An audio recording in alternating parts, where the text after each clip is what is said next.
You ready for What the Heck Sports? With your host, Stephen Heck.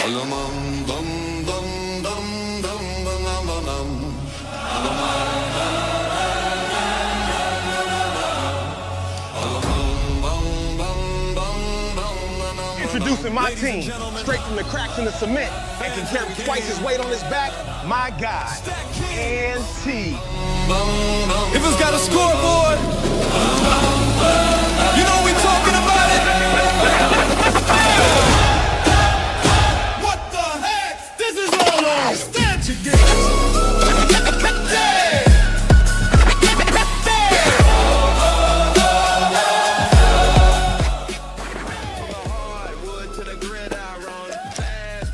And this is my other team member. What's your name today, Eddie?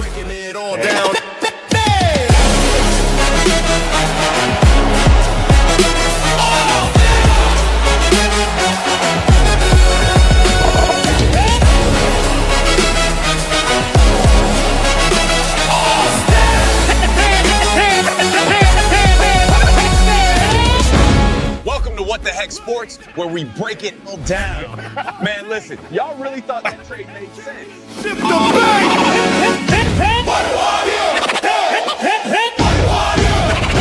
What the heck?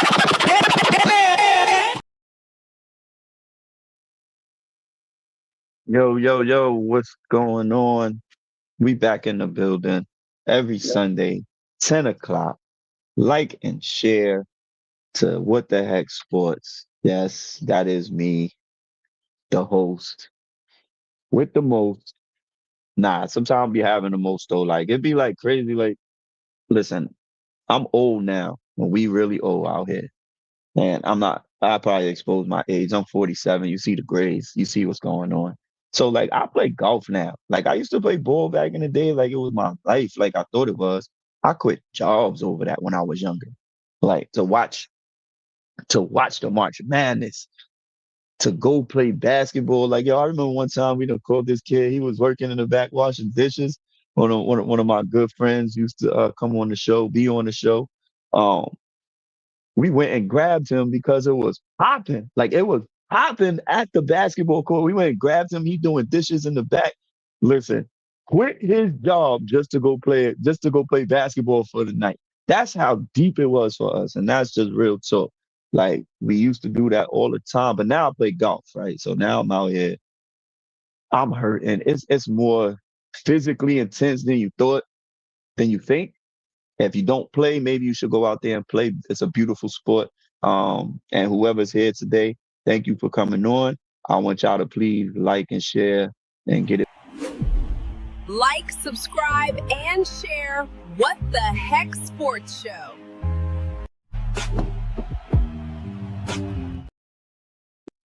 So today, before we start the show, I just want to give a shout out. I want to give a shout out to the horse who won the Kentucky Derby, Mr. Golden Tempo. I guess he set a record. I mean, that's what we about. You know, he did his thing. The Kentucky Derby is a big thing out here in this world. I don't know if y'all bet on it. I don't know if y'all know how to bet on it or whatever y'all do. But shout out to him.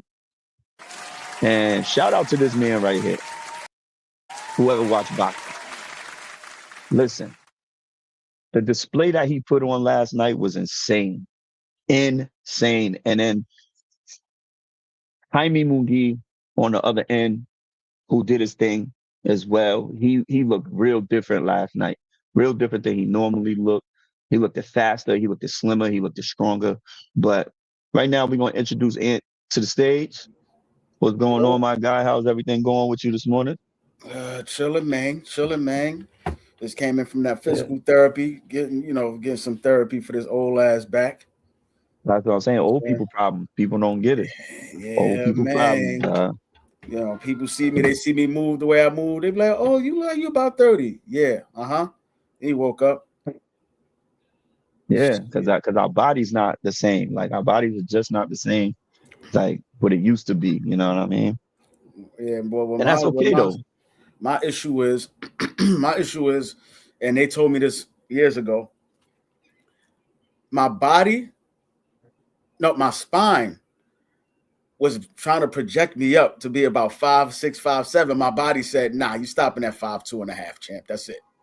Ew. I had an allergic reaction to being tall. Right. Bruh. So so my spine curved. You know what I mean? Like the Oh man. pressure is Yeah. curved. So, man. So pretty soon I'm gonna have one of those walkers. That happened to me too, though, because of my mom. Yeah, Yeah, it happened to me too because of your mother.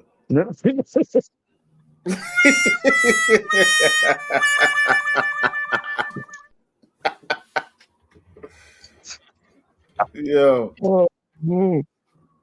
but it Did is what you it is. dive into them fights last night?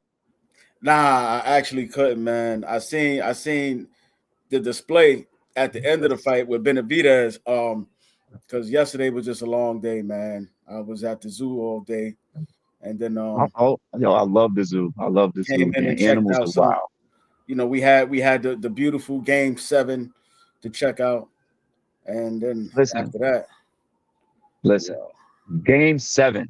Let's talk about this man first. mm-hmm. When we talk about this man, what are your thoughts about him? Like, so I'm gonna let you go before I even say anything about this guy. Go ahead. When you see him Put some respect on it. with a K, Yeah, put some respect on it. Because remember we talked about this. We talked about this in the middle of the season, right? Where if Philly gets healthy at any point in time, especially that guy, it's going to be a different dynamic. You know what I'm saying? Because first of all, we can't forget that just a few years ago, this man was an MVP. You know what I mean? yes. His skills ain't diminished. It's just his body, he just can't stay healthy. But this is the first time where he's been able to rest all year, and then now his body is ready for the playoffs. So this is getting ready to be interesting, very interesting how this plays out. Did you With think a healthy Paul George too? at any point, him getting hurt, and it sounds crazy, but him getting hurt and being out the spotlight like he was, like nobody was really meant as Tyrese Maxey's team, right? Mm-hmm. Like even Jaylen Brown had some comments about Philly being better without Embiid at one point, right? Mm-hmm. So do you think that the pressure, him not having the pressure anymore to be that guy, it helped him play better, like without the pressure? Right, because when everything falls upon your shoulders, people don't want to realize it. Mentally, it does something to you if you don't get it done, right? And then that could have also been leading to his injuries too. He's trying to push himself to the limits, so he's not getting the ridicule and the backlash of them not getting it done, right? So his body probably just it was giving up on him a bit, but that's an opinion. But the fact of the matter is, yeah, as you can see, he's just laid back, able to play the game easily, playing off Maxey rather than Maxey having to play off of him. You know what I mean? So Think he's playing more it looks free. like a different, yeah, it's a different dynamic, the way he's playing, and that's a good thing for him. It's a good thing for them because now Edgecombe could play freely. You know what I'm saying? He could learn as a rookie. He doesn't have to have the pressure of trying to act like he could be Superman. Nope. You could just settle in and learn the game.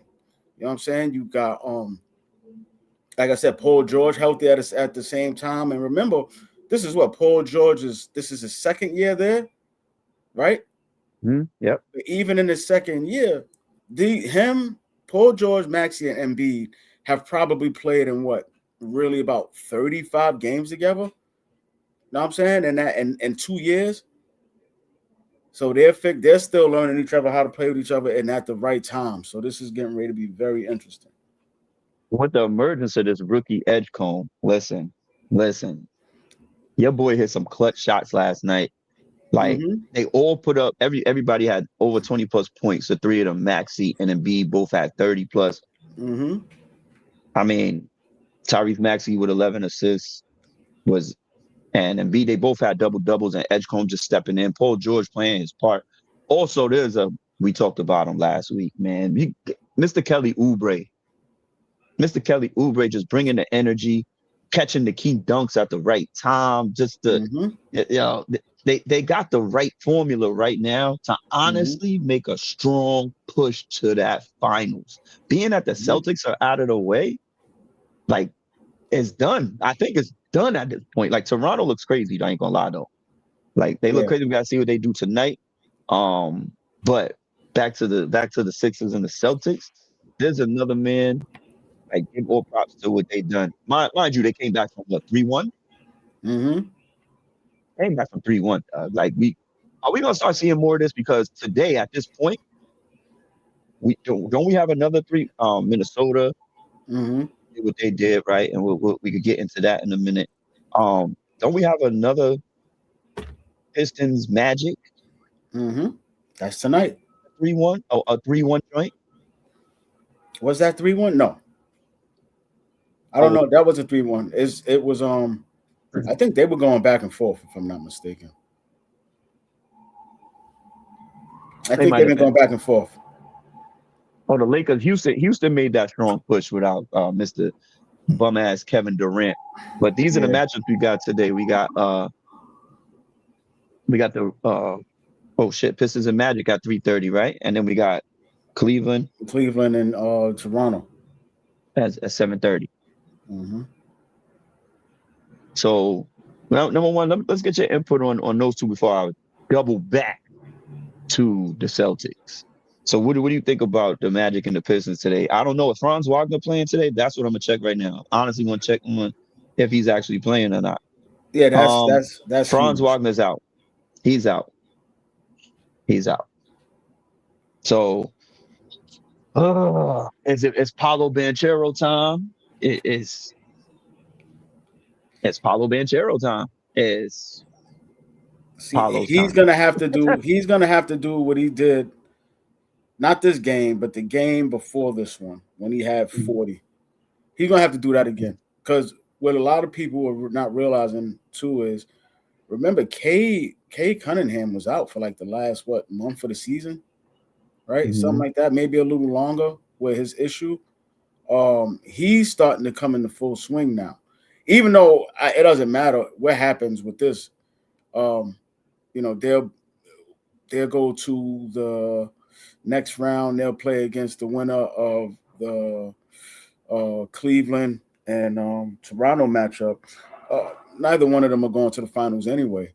But as far as Orlando is concerned, they might be in trouble because Cade has found his stride again. Without Wagner, I don't know who that next guy is going to be. Like Wendell Carter, Jalen Suggs. They'll good figure players it out if they want to win. But they're not. See, that's the thing. They're not. They would have to turn into super aggressive players on the offensive end. What about the brother? What if they bring the brother off the bench and he come back with some Michigan shit? Like what he did, you know what I mean? Mo Wagner come back in with it. Don't go sprinkling that. Don't sprinkle that Michigan shit. Don't sprinkle that Michigan shit on that game. Shout out to the champions. Shout out to the champions. Yeah, you know what I'm saying? Listen. You don't have with that Luxembourg. You don't have none of them. You know what I'm saying? You got Mo Wagner, his time is up. It's over. Which I liked him as a player, though. But nah. But they need somebody else to step up aggressively. Desmond Bane, he's gonna have to find his shot. I think the player that they need today is Anthony Black. Who needs arms that big when you shooting a three? Who what are you doing with your arms that big shooting 3-pointers all day? Like, you know who he remind me of? He remind me of Jimmy Jackson. Jimmy Jackson, yeah, back in the day. He just could shoot it. Ohio State. Him and Lawrence Funderburk on that duo back in the day was amazing. When it looked like all them dudes did was lift weights. Word. But so we got another problem over there as well with Cleveland and Toronto. And is Brandon Ingram playing today? Because he was out the last game. He sat. Now we got to find out if Brandon Ingram playing. Let me go to my game time decision on his heel. I guess he'll have a few minutes if it's feeling comfortable, because playing basketball with a bad heel is just not good. That just is what it is. If he could go, I hope he can go, because he's going to make a big difference. But your boy Scotty Barnes is stepping up and becoming a big name right now, and he's showing it in the playoffs. And one person who keeps ruining teams in the whole NBA, once again, him and Kevin Durant. At this point, Kevin Durant has 2 rings, and he's lucky he got 2 rings. As far as we know, my take on Kevin Durant is, I'm cool with him at this point. James Harden, they made the trade for him and Darius Garland to the Clippers. James Harden come here. He's supposed to take the step. Tyrese Halliburton out with the Pacers that went to the finals. Jason Tatum, man down. We see what happened to the Celtics. Nobody was counting on Embiid doing what he's doing right now in the playoffs. They thought bringing James Harden in, that was the key to getting to the finals. Not back, but getting to the finals, because they ain't got no LeBron James to get there. So bring him in. That's our P. What has he done? What has he done outstanding or in any way for them to go anywhere? Nothing. And the crazy part about it is I for one, I liked the trade. I liked it when I seen it. Because I was like, you know what, Darius, because it was more or less Darius Garland, he keeps getting hurt. So I thought it was kind of halting the progress that Cleveland was supposed to make and take that next step. Because as you can see, I mean, Donovan, the way it looked is James Harden is what up, D-Les? James Harden, right too. He hasn't taken that step that we've been looking for all year either, to take a team over the hump. So it's looking like they needed to just, if that was the case, trade Darius Garland for maybe another shooter or something, or just keep Darius Garland, and if he's hurt, he's hurt. Put the ball in Donovan Mitchell's hands and let's go. Because that's what it's turned into anyway. They're at their best when the ball is in his hands and he's operating. James Harden still doesn't play defense.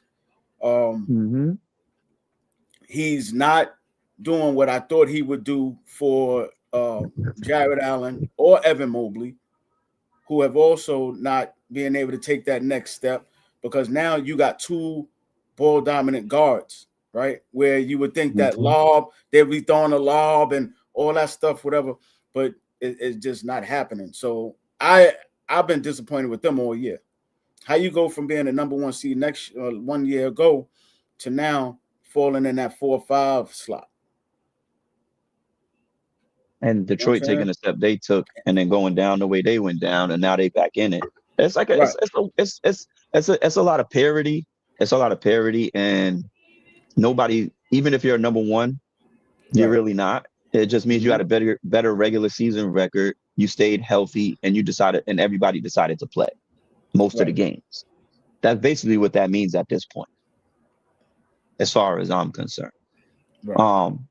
Yo, what up, D-Les? You want to link today? You want to talk about these playoffs and how you feel? Let me know.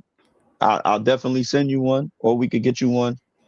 If you want to come up and talk your shit, we know how you do.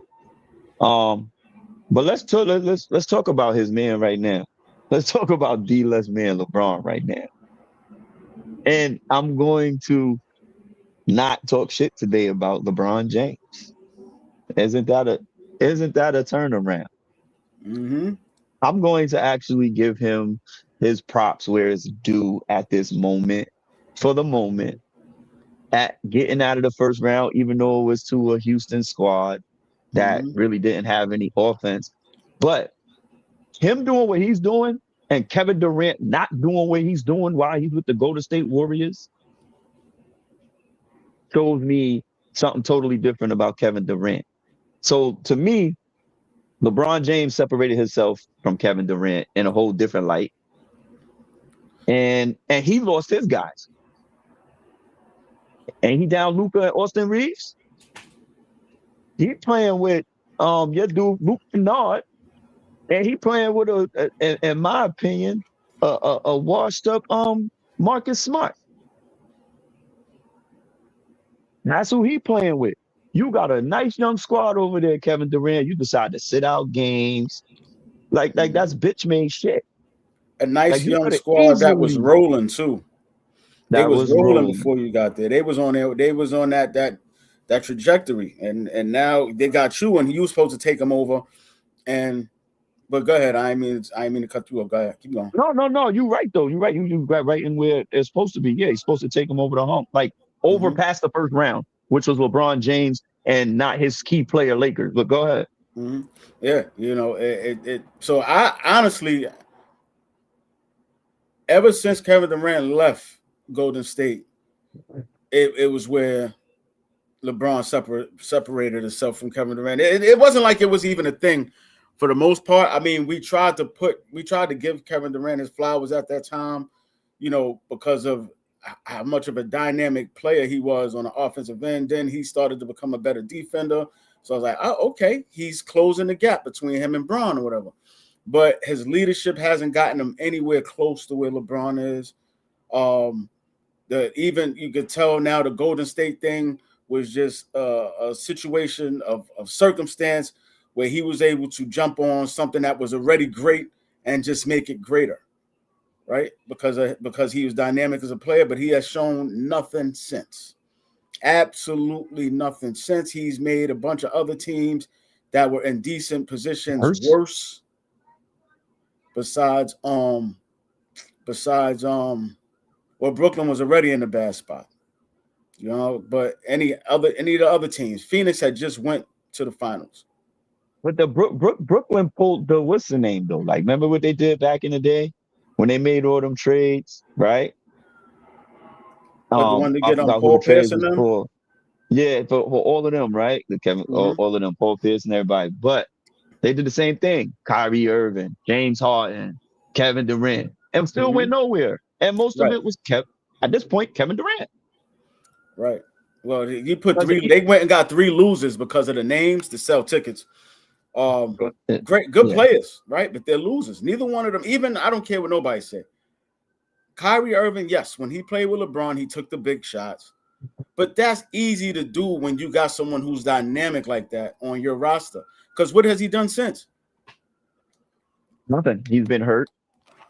He's talked about the flat Earth, which there is. The Earth is flat. But anyway, after that, right? You know what I'm saying?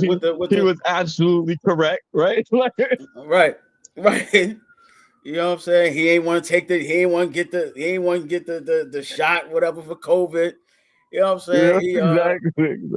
You know, so I don't know. I respect him as a basketball player. Don't get me wrong. I don't want to be the guy to say like he's a bum or any of them. But when the resume doesn't show based on winning percentage when it matters, those stats are empty, man. Those skills become real empty.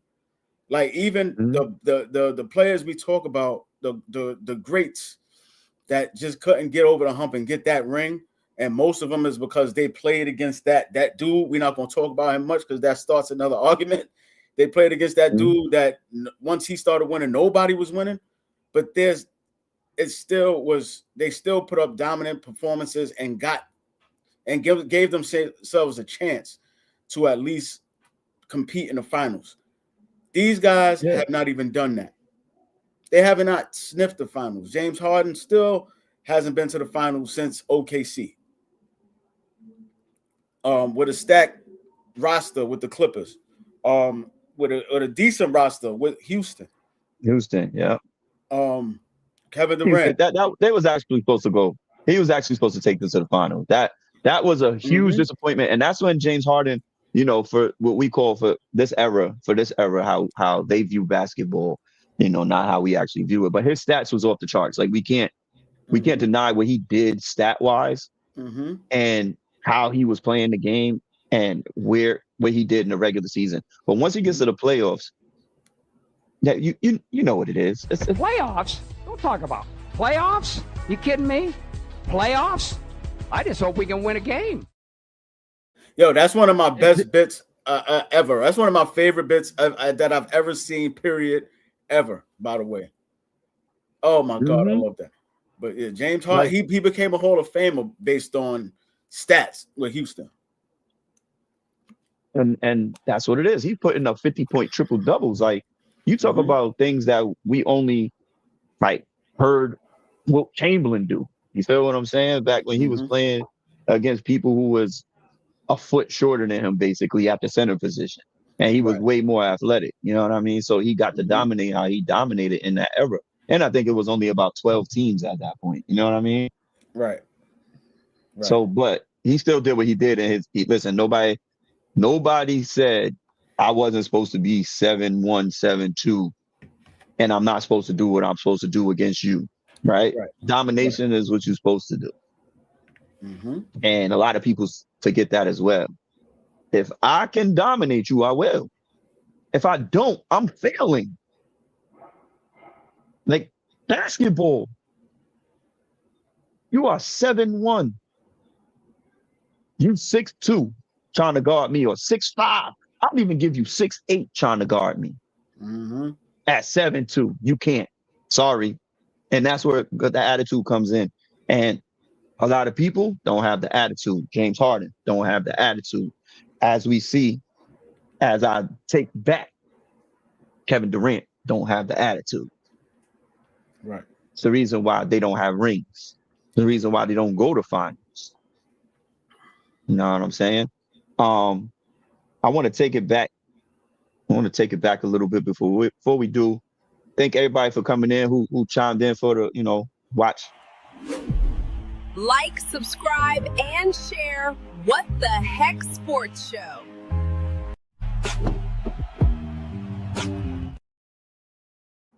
Like I've said plenty of times before, I'm gonna need that Benz and my AI shorty whipping. So keep liking, keep subscribing, keep coming in, trying to join the channel.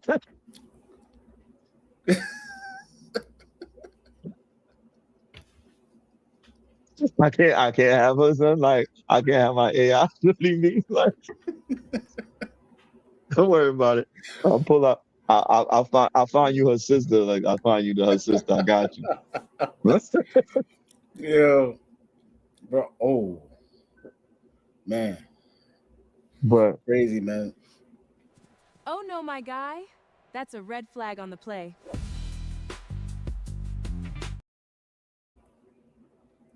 Whoa. Ooh. Whatever you was about to say. No. Honestly, I just got dizzy for a second. Oh, okay. Just got dizzy. Make sure you're all right. Yeah. I was like, whoa.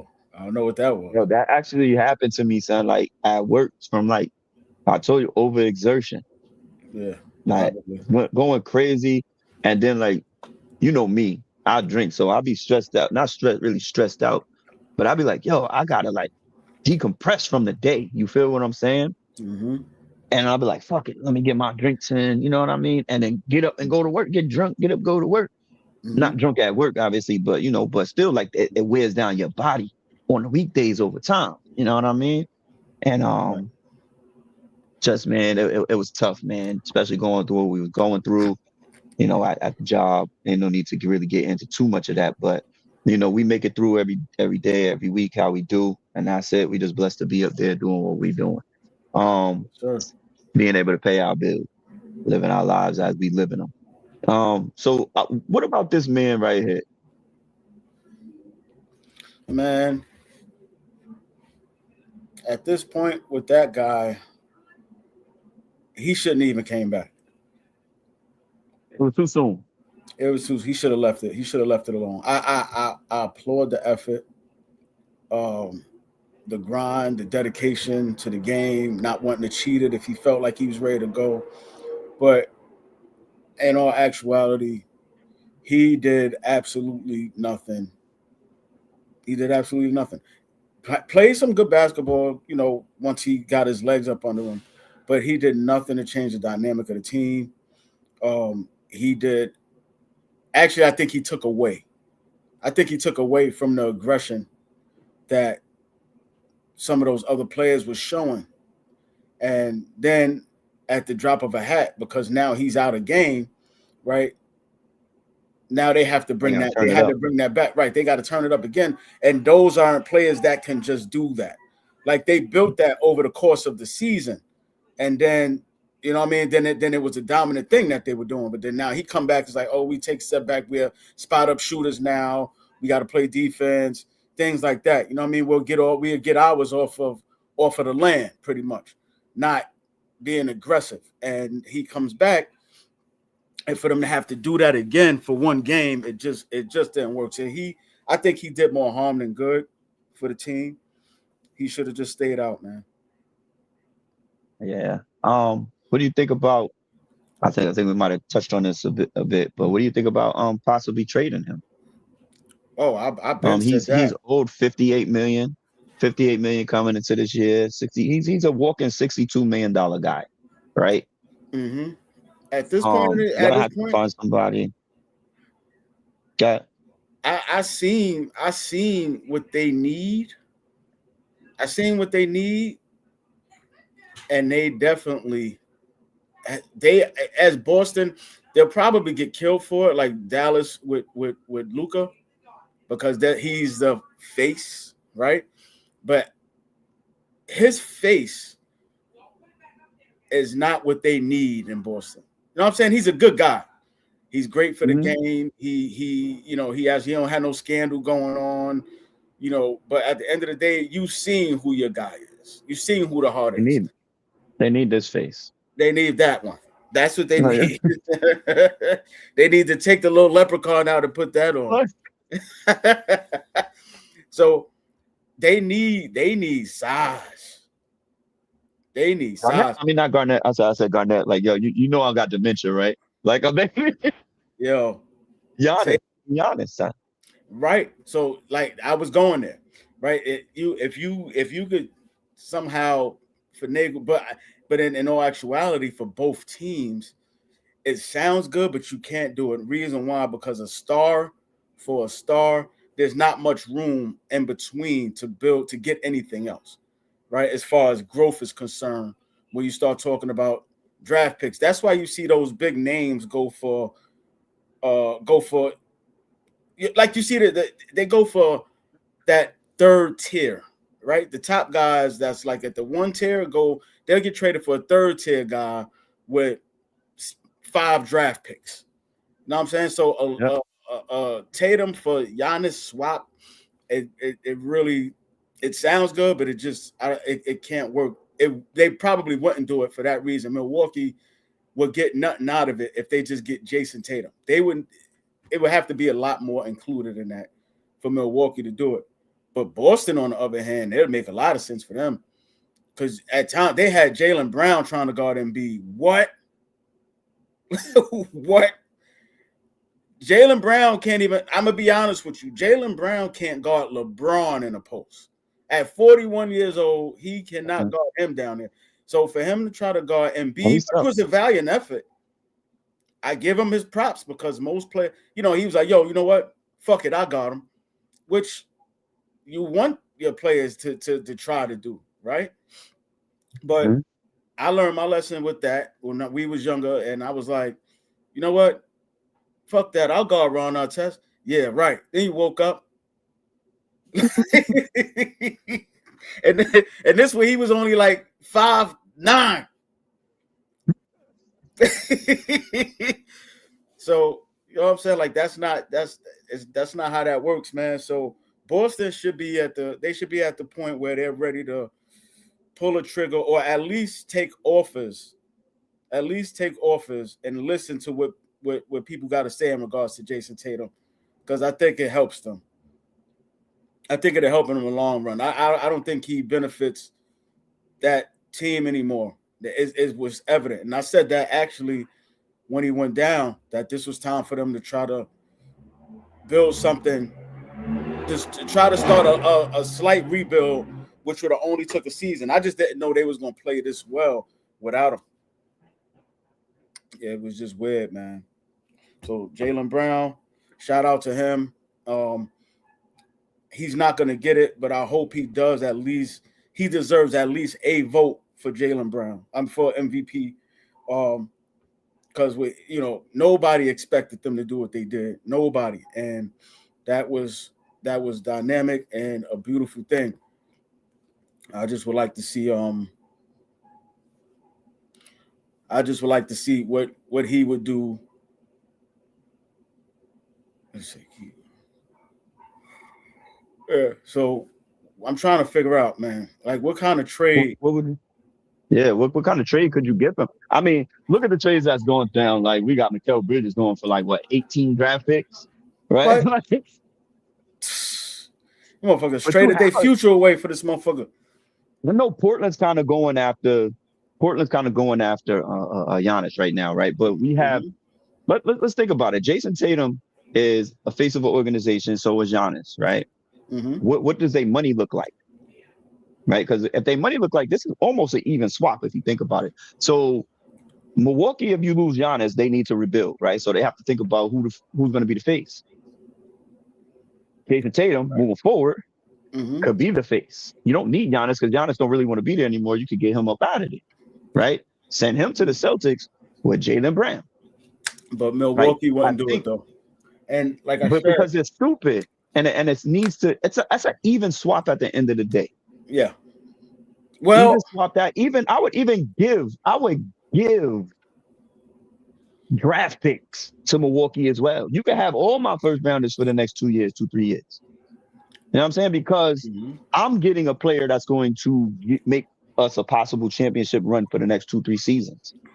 Right? With Jaylen Brown at the helm and the people that you have that you could possibly keep in place, like your Browns and your Pritchards and your Hausers and people like that. Garza, whoever those dudes are, they're going to be around. They could be around for a while. But if you put Jason Tatum has a fresh start away from Jaylen Brown, so that narrative, you're not connected no more. And Milwaukee could start building for him. You know what I mean? And letting him be the man in the face of the organization. So you're just switching a face for a face. If I was Boston, there's a trade that could be made. And the team I will be directing the trades to, it's OKC. I'll be trying to work with OKC. OKC, I don't think they'll get Chet. But I think they could get Hartenstein. I think they can get Jalen Williams. And maybe 2 of these draft picks that they got the next 2 years with these top draft picks that they have. I think they can get those kind of picks. If they work with OKC. Deal. You know what I'm saying? OKC has the picks that and then also a Jason Tatum move for Jalen Williams and Hartenstein. Hartenstein actually is I think he's at the end of his deal. I think this year he needs his extension. I think he's going into the last year of his deal, if I'm not mistaken. So I think he's going into the last year of his deal. So him, Jalen Williams, who has been injured for a lot of this year with hamstring stuff, but that's something that he could get better. And 2 draft picks for the next. It don't matter if it's this year or the next year. OKC got the picks to work without, so Boston could do that, and then OKC will get that other dominant player they get just in case, on the wing, because Jalen Williams hasn't been healthy. So that's a team Boston needs to look at. They need to look at them.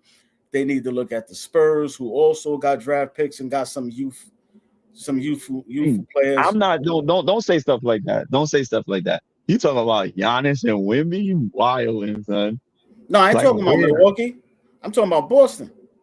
Oh, but I'm still, talking about Boston, but Milwaukee. Milwaukee. But I don't never want to see. I don't care about that. You know why I don't care about that?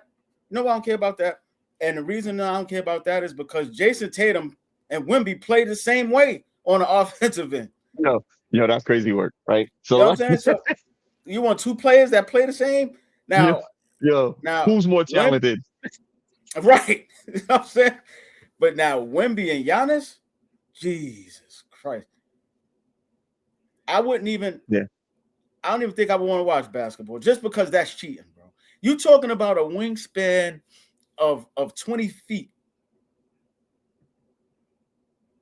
20, no, more than that, because I think Wemby's like 14 feet of wingspan itself. You know That's what I'm wild. saying? That's wild. So you're talking about like 25, the damn near in between 25 and 30 feet of wingspan between those two players. So you can't, that'd be crazy. That'd be That's why crazy. But those are the two the kings. draft was weird. Like I thought they were gonna take Donovan Clingan, right? So I was That's what like, I thought. I was kind of upset when they didn't because I was like, yo, this will be the best defensive squad like that you're gonna have in in a long time, my God, in a long time. And they didn't take him, but they did make the right move with Stephon Castle instead, and they did right. And what did Dylan Harper, right? Dylan Harper. Mm-hmm. That was why. That's where I think it got kind of weird to me because of that. I would have probably, it's neither here or there, but I thought the Klingon move would have been soundproof rather than go after another guard when you got somebody like Castle, who's just like he's becoming one of the better guards in the league at this point. You know what I'm saying? But De'Aaron Fox too, like and you got De'Aaron Fox, so so that's why I was like, what did they do that for? But I guess it works because when you got De'Aaron Fox, who does have his spells with injuries, you get you another ball handler. Castle can play off the ball, so I mean it works. And then what San Antonio also did, which was a great move, they went and got Cornette they went and stole him from Boston, and he's a way more than serviceable center than people give him credit for. Yeah. So you know what I'm saying? So they did their due diligence and they got him for cheap. So that was brilliant. So they got a lot of money in their cap where they can do some things. But as far as we talked about the Boston move. All right, Tatum, it's evident they can move him. It's evident they can move him. I don't think there's a next step for him and Jaylen Brown together anyway. I think it served its purpose. You got your ring. It's time for them to separate. It's time for them to separate. But that Giannis thing, I hear that Portland is in the driving seat for Giannis right now. So we didn't get Clingan and Wemby, but we'll get Clingan and Giannis. Because Clingan ain't going to be in that deal. From what I heard, he's untouchable. Okay. We have to see where that's going to go. Right now, what we're going to do is what we normally do is we're going to like and subscribe to this show. Whoever comes through, how y'all come through. Hey, y'all, please like this show and subscribe to the channel. That is the talented but ugly face of our background. Of our producer, Mr. Jim Savage, who also has, his go check out his album. It's pretty dope that he has on SavageCom.entertainment. And also, we do a show on Fridays called Theories Conspired. We don't know what we're talking about half the time, but we just wing it because we all believe it. Because we just freaking believe in aliens and BS. Like, we start to drinking and we just start saying whatever we want to say at the end of the day. They out there looking at Loch Ness monster sightings and all that. Yeah. But we do get into it, and then we do veer off once in a while, all the time. But we do get it in at Fridays on 7 p.m. Sorry, I said 7 a.m. like I ain't at work. But being that theories are conspired, right? Like there's something that I noticed in the NBA, and I just want to take y'all to take a look at these brothers right here. This is Jimmy Butler and either his brother or his son. I don't know who he is, but he plays for the Denver Nuggets. Wow. And there ain't no way they're not related, bro. Son, tell me, he currently plays for the Denver Nuggets. Mm-hmm. What is that? Explain to me who Spencer Jones is. He's either related to Jimmy Butler or Jamie Foxx. And they both related to Jamie Foxx, right? Word. Like, but what in the world? The resemblance, like obviously the nose is off, but the rest of the face, the hair, the chin, like who in the world? Who in the world made that light skinned boy, Spencer Jones? Who made That's him after crazy. Jimmy Butler? Because he don't play like him, right? But he looks like theories conspired. Who was your mama and who was your daddy? Like I need to know what happened along the gene pool. But y'all are definitely related. Jimmy Butler and Spencer Jones, y'all need to take a look at y'all situation. Y'all both made it to the NBA, so now y'all got a real rich family, Yeah. whoever they may be. But they're definitely brothers or something. Cousins from cousins. I don't know if they from down south. And deep down south, and somebody's sister decided to sleep with her brother. I don't know. But that's wild business. I seen that a couple weeks ago. And I was like, who? I was like, is it Jimmy Butler? Like, yo, why is Jimmy Butler light skinned and he's on the Nuggets? I just, in a flash, it just happened and it was what it was. But we out here with the BS. Like I said, everybody like and subscribe to the show. Whoever shows up, watches, do what y'all do. We're going to do this every Sunday at 10 a.m. Eastern time. So if you're on the West Coast or wherever, you know you're late.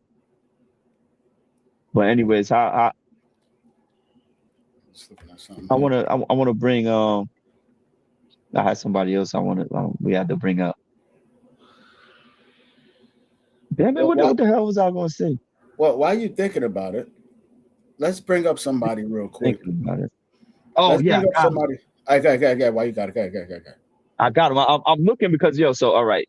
Full disclosure, I can't see anymore. I need glasses. I'm yet to use my insurance that I pay for glasses because I don't want to admit the fact that I can't see, but I can't see. Took me a long time, right? Bro. Like and it's I'm here and I was looking for it and I knew what I wanted to show, but I wanted to ask you about these guys right here. Mm-hmm. I was going to that conference. That's why we can come back to the East later on. But yeah, I want to ask you about those two right there. Like, and one is Jaden McDaniels, and the other one is Rudy Gobert. What are your thoughts on either one? Both of them, do what you do. Well, both of them. First off, Jaden McDaniels, people didn't watch, must not have heard of him coming out of high school. He was a problem in high school. Same size he is now, pause. He was the length. He could handle the basketball. He could shoot it. I've actually seen him play against he played against the team that had Bankero and Chet Holmgren on the same team. And he killed them. So but one thing I was super proud of when I saw what he did is he took it back to the basketball that we know. He talked his shit and backed it right up. Like, yeah, I said it, and I'm going to show you why I said it. You know what I'm saying? He took it personal, no Ant-Man. And at the time, they didn't even know if Ant was coming back or not when he said what he said. But he lost a firecracker off the bench and Dante DiVincenzo.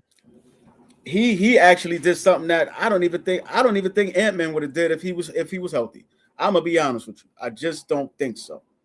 I like Ant-Man as a talent, but just that grit, the way Jaden McDaniels did it, I just don't see it. I don't see it. And Rudy, I mean, I'm happy for Rudy because he takes so much of a beating for just being a defensive player. that you forget how important defense is. Yes. Like I have a newfound respect, and I don't even have a newfound respect because I felt like he was being disrespected through his whole career anyway. But now saying what he did to a 2-time MVP, and don't get it wrong, Joker still put up his numbers, right? He still put up his numbers, but you talk about containment in a certain way, right? Where he can guard him personally and not have to worry about anybody. Nobody has to come over and help. Right. He was like, go ahead, shoot. If anything, if he was gonna beat Rudy, he would have had to hit 10 threes a game. If he was gonna beat Rudy, he had to shoot 10 threes and hit him. And that's what Rudy did. He made him think twice about everything in the paint and everybody else about coming down it. He watched his fouls. You know what I'm saying? And that was great. Every shot that Joker took down there in that low block, he made him fade away a little further because his hand was there for he was in his face the whole series. And this is the wins and the losses. We're not just going to talk about the wins. These are the wins and the losses. Rudy was right there. Like, yo, if y'all going to beat us, either he going to have to hit 10 threes or y'all going to need somebody else to beat us. And those other players didn't get it done. Jamal Murray, honestly, Jamal Murray showed us who I've always thought he was, which is that middle of the pack type of point guard. If he's not scoring, he's not doing anything else. I've always thought that about Jamal Murray. No disrespect to him. I mean, he is a good basketball player, but he's that middle of the pack. He doesn't do anything else if he can't score. He doesn't make other players better. Jamal Murray is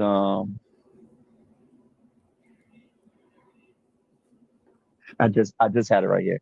He used to play Deron Williams. But I see. But even Deron, even Williams though, will get if he's not scoring, he'll get 8 or 9 assists. Like Jamal Murray doesn't even do that. Then he doesn't play defense well. It's like no defense. That's what they were called out for. Exactly. Then you had the other dude, Chris Brown, the who got overpaid based on one great year when they won the chip. He got paid. It has been the same since. He's actually up there getting paid almost the same amount as Jaden McDaniels is. And you see the disparity, like, oh, no way. You know what I'm saying? It looks like no way right now. But they went back and got the Bruce Brown, or they got him back from Toronto, who helped them go on that run that they had. Which no, he wasn't. Was he with Toronto or was he with Indiana this time? He's with one of those teams. But either way, right? They just didn't get Aaron Gordon, who got hurt, so he was always untouchable as far as trades is concerned. Now I think they've opened up the door to say, nah, we'll start listening on trades because they know they need something. But in regards to you was talking about Jaden McDaniels and Rudy Gobert, they got something too that when we were just talking about it, right? They both had that wingspan. If they really settle in where Jaden McDaniels is using his length on the perimeter and then chasing them in the Rudy on the inside, if they learn how to use that dynamic defensively, they could be a scary team too. But let's talk about real quick, because we're in that series, Joker. There was something I heard that was interesting that Paul Pierce said. If this was any other player, especially a LeBron in his prime, to lose in a first round like this, how much of a beatdown would LeBron have gotten? And Joker's not getting that beatdown. I mean, he's not getting that beatdown on a simple fact that he literally just came off of a ring. Like he came off a ring a couple years ago. 2 years, right? 2 years now, right? 2 years, but he's not. I don't think Joker's not the person who has the impact that LeBron has, and he hasn't never self-proclaimed himself or something that he is, right? That he's not. Like he likes to ride horses, right? Steph Curry likes to play golf. Michael Jordan likes to golf and gamble in the off seasons, right? No, they play basketball because they can, and they nice at it. And I think that when somebody's like that, like I said, like Embiid, he no longer now has to worry about, because it's Tyrese Maxey's team. Mm-hmm. So now he could just keep going and averaging what he averages, and he's no longer the focal point that they're talking about. He's just the difference maker, right? Because everybody talked about Steph Curry, Dre, and Clay. Kevin Durant came and added that sauce, right? Now that you got VJ Edgecombe, you got Paul George on there. Like, you have 4 people, dude. You have literally 4 people at any given night that could turn it up and drop 30. Mm-hmm. We just had it last night. 23 for Edgecombe, 32 for Embiid, 30 for Maxey. So you got a 3-headed monster plus Paul George, who's been around the block twice, 3 times. So the important to me, and this is just to me, the important part about that is them trading Aaron Gordon. Because now there's talks about Aaron Gordon being traded.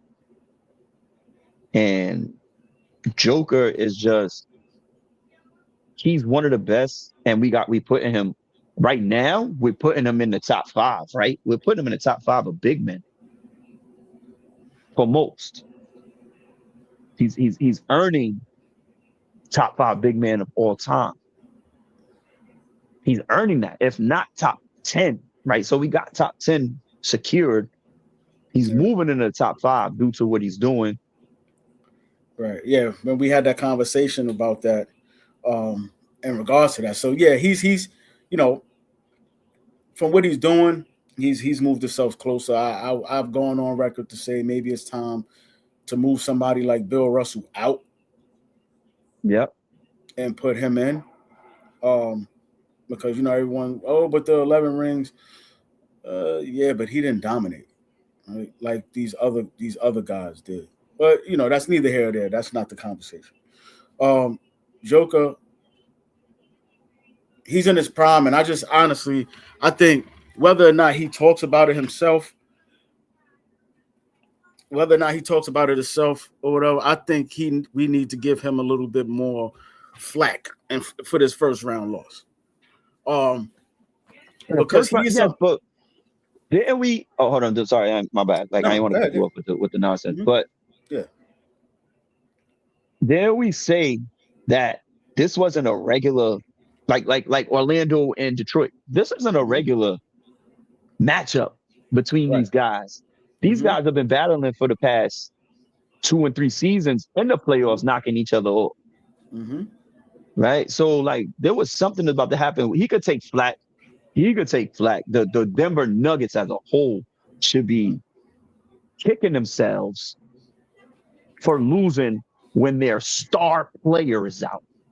That's the point, That's where it should go. That's what I'm saying. You playing against someone that their star player who is on the marquee with you. Know what I'm saying? It's Minnesota. It's Denver. You're going to see these 2 faces. And that guy goes out. And we didn't get that dominant. Your numbers stayed regular season type. Where it was. That's where we have to credit. You know what I'm saying? It's 20 something. Like 24 points, 12 rebounds. I'm like, if I'm Joker, or if I was Denver's coach, I would have been like, yo, Joker, I need you down there in that little block, creating havoc. I don't need you out here shooting threes. I need you down here getting 40, because that was the key. He didn't play aggressive enough to put Rudy in foul trouble. He's shooting fadeaway jump shots, trying to shoot threes, setting screens, and running the same offense. Like if you got Aaron Gordon there, he wasn't there. He needed to go down in that low block and dominate, like, because he's not him, but you have the size advantage like Shaquille had. You have that. I have a. He don't have the explosiveness. No, he don't have the explosiveness. Now I'm just saying, when you look at Joker, even Embiid, like, I get mad at both of them. I'm like, I get that you can shoot it, But if you put yourself down in that low block, at least to start the play, you're putting that opposite team, you're putting that opposing team at a disadvantage right away, because it's foul trouble down there. It's foul trouble down there. I say the same thing about Karl Anthony Towns. When he started to play like that, that was the difference. When he started doing an up fake and going to the basket, Atlanta. Yeah. That was the difference in the series, is when those guys who are able to impose their will because of their size take advantage. You change the dynamic of the game when you can do that. And he didn't do it. He didn't have not one performance like that. Like you said, not taking nothing away from Rudy, because Rudy played a hell of a series. But Joker, I didn't think he put his foot on I don't think he put his foot on the gas as much as he should have. I think that I get what you're saying, but where I think Jokic could have took care of Rudy Gobert at is, I don't think it was in the post. I think it was at the top of the key to the free throw line extended, because Jokic has slimmed down to become a little quicker. You see how fast he ran at Jaden McDaniels after he made that layup, right? Yeah, that was in anger. See, everybody could do something different in anger. But nah, he did slim down, you know what I mean? And got himself in a little bit more shape to be able to move a little quicker. He is a little faster. I think he could have took advantage of Rudy Gobert's footwork and put him in foul trouble by being able, because Jokic, his talent is crazy. You know what I mean? He's slow, but he's crazy. So his footwork is there. His passing ability is there. He can score from anywhere on the floor. So I think that he should have took more advantage and pulled him out away from the basket a little bit more, and got him more with the drives to the basket with the little body, and got more foul trouble that way. And got him out of the game faster. That's just me. That's what I think. It could have went both ways depending on how he felt. But I think taking advantage of Rudy Gobert's footwork and his lack of speed off of the outside of the post would have definitely helped a little more.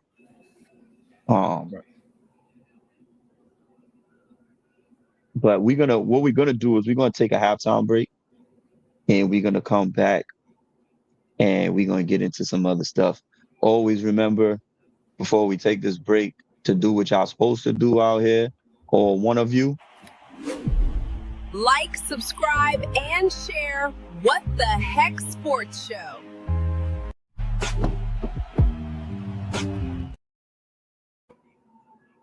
But let's get into this halftime show, and we'll be right back in 2 minutes and 7 seconds. It's almost like, remember Chuck Willery, we'll be back in 2 and 2, but it's 2 and 7. We'll be back in 2 and 7. Now it's time for the What the Heck halftime show.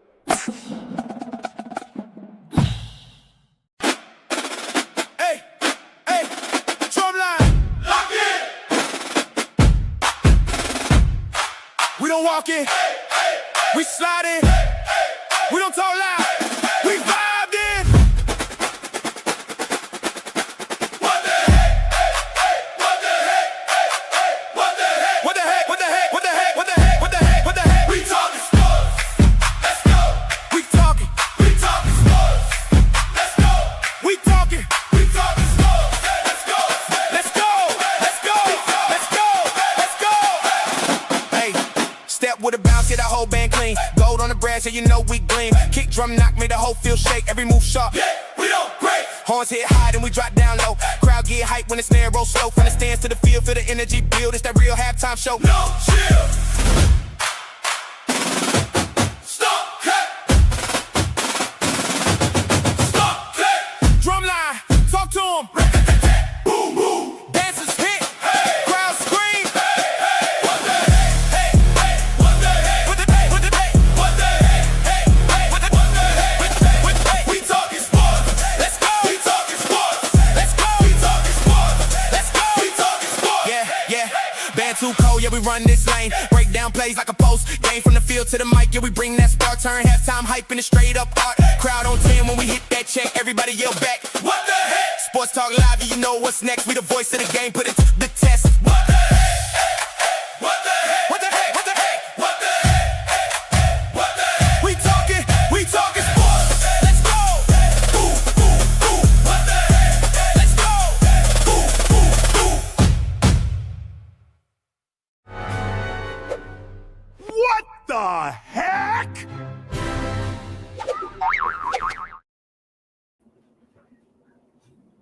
Yes, so like I said, we back in the building. Obviously, always as our halftime show. Thanks to our guy, Mr. Jim Savage, always on the what they call back in the day with the thing, the ones and twos. And I don't even know what this is. Here. What's this here? Oh, here's a little promo of Mr. Savage's album. Yeah. Funk. Jim Savage. You late. I've been him.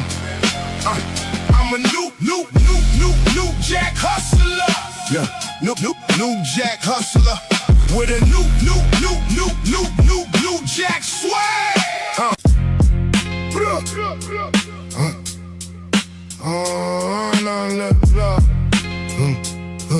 Whoa. Yeah. I'm the plug. I got that kush, that haze, that soft, that hard. I'm the plug. I got that oak, that half, that brick, cause I run the yard. Every day we out here. Every day we out here, late night hustling, trapping, macking. Yeah, we never stopping nothing. Anyone step out of line, we stay with that action.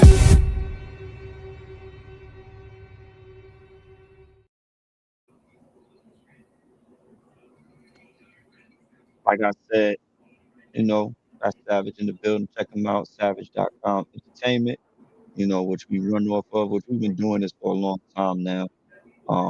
Let's not get that twisted. We've been here, we've been doing this. We just out here having fun with it.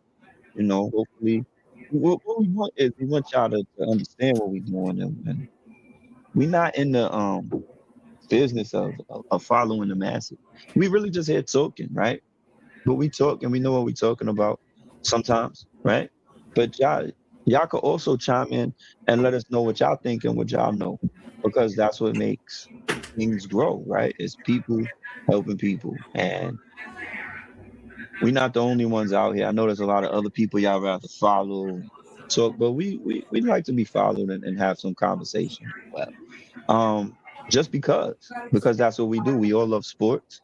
So just come and talk with us. It ain't nothing. It's 10 a.m. every Sunday. I'm gonna do my best to get it out there for, better promotion.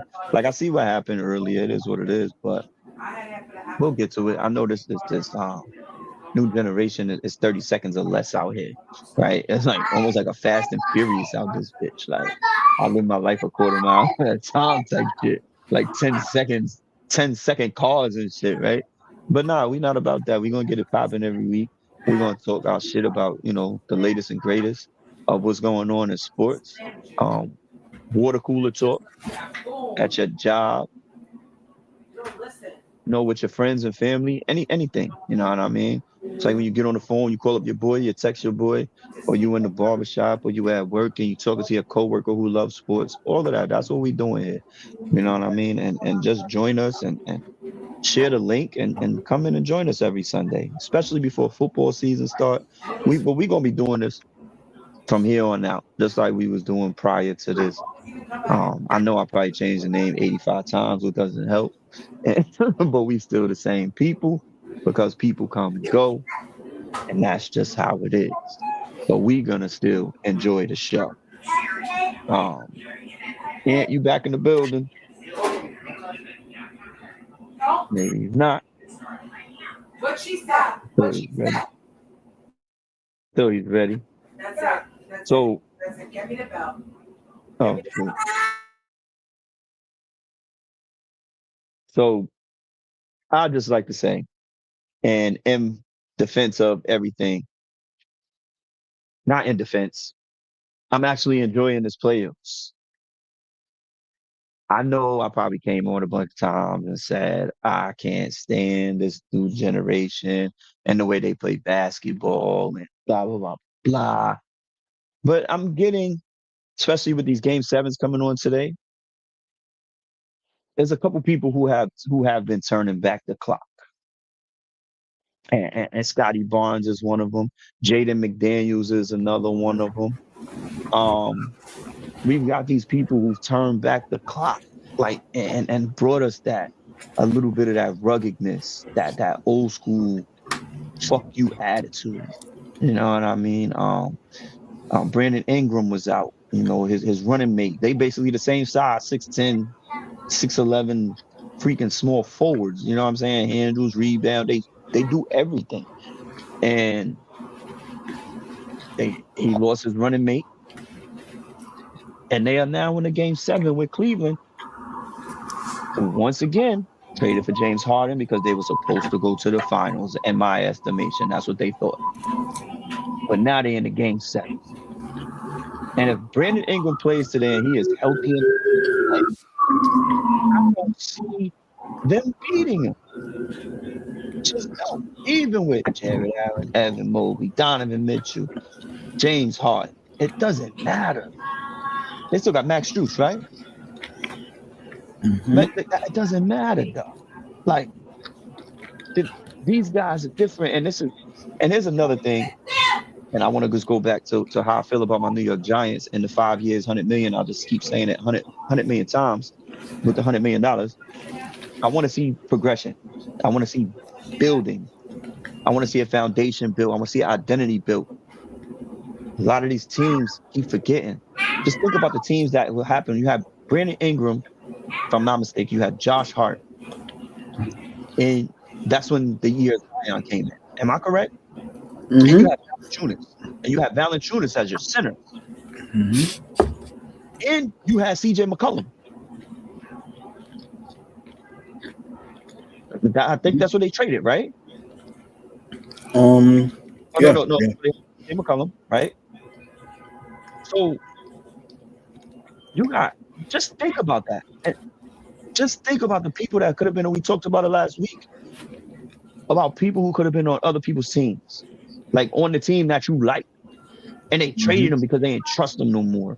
They didn't trust the process, as Philly said, even though they had Marquise Fultz and Ben Simmons, who you don't trust that process at all. That shit is trash. That's like government at this point. Like, you know what I'm saying?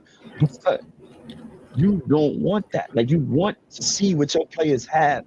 You want them to build together. You want them to have a chemistry. Look at what Josh Hart's doing for the New York Knicks, besides touching Jalen Brunson after they, won a little thing or whatever.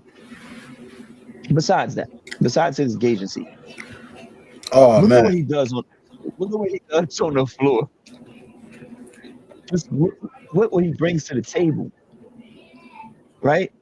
Look at what Karl Anthony Towns brings to the table. They traded for him. And mind you, Tom Thibodeau, you know what would have been a good move? They should have brought Anobi. Look what he brought to the table when he was in Toronto, right? They knew what they had. They knew what they needed for that New York Knicks team. So I thought they should have brought in Jimmy Butler, not gonna lie, because that would have just been the ultimate, like, Minnesota, because they had Derrick Rose at one point too, right? Minnesota, yeah. But no, he didn't go to the Knicks, did he? Who, Derrick Rose?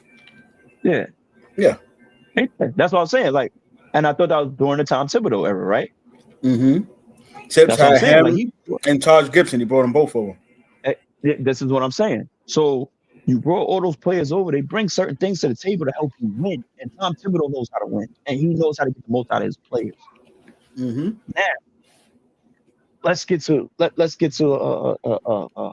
it's something I want to start exploring again.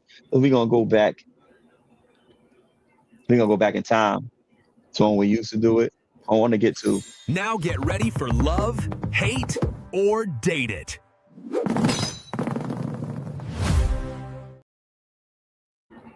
Oh, So, who do you want to see get a ring first out of these people in the 2026 playoffs at this point? We got Paul George, James Harden, or Embiid. Who do you think, it's in your opinion only, who do you want to see get a ring and or deserves it more at this point in his career? And obviously, when Paul George gets one, James Harden's gonna get. I mean, Embiid's gonna get one. But who would you like to see get one first? Embiid. Because Embiid, the same team, ain't crying about the process. Only thing that's been really holding him back is health for himself. And then he's always welcome whoever they brought in. He never asked for certain players. He just said, listen, whatever you bring in, we're going to try to win here. And this is going to be, we're going to trust the process. I'm going to trust management. So Embiid, he's laid it all out for one team. So he's the one, he's out of that three, I would like to see him get a ring first. Say obviously that comes with Paul George, but that comes with Paul George. But then at the end of the day, if he wasn't on that team too, I would rather see Paul George with a ring before I seen James Harden with a ring. Paul George, another guy. Been put in certain situations, and he's always gone about it business as usual. Only thing that's also held him back, injury. Right? He's went through that weird one in the Olympics, right? Right. Where we thought it was over for him. You know what I'm saying? And he went through the gauntlet of being heartbroken by LeBron and couldn't get past him, and then went over to the Western Conference and figured out you wasn't going to beat Golden State. You know what I'm saying? So, you know what I mean? Then he went to the Clippers at the request of not him, but at the request of Kawhi Leonard. You know what I'm saying? At the request of Kawhi Leonard, he went to the Clippers and still tried to work it out. You know, only thing I think Paul George takes his beating, which is something that wasn't his fault because of the trade, the Shai Gilgeous-Alexander trade, where they're like, you gave up all of this for him, and he gets a lot of flack because of that trade. But James Harden, not to say he doesn't deserve a ring, but I could really care less if he got one or not. You had your opportunity as the best player. You've requested certain players to come play with you. Houston went and got them and still couldn't get it done. You know what I'm saying? You requested to go to Brooklyn. They got you over to Brooklyn.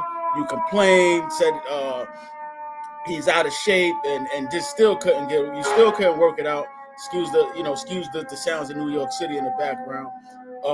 He was worried about little baby, wasn't he? Ain't him and little baby like best friends?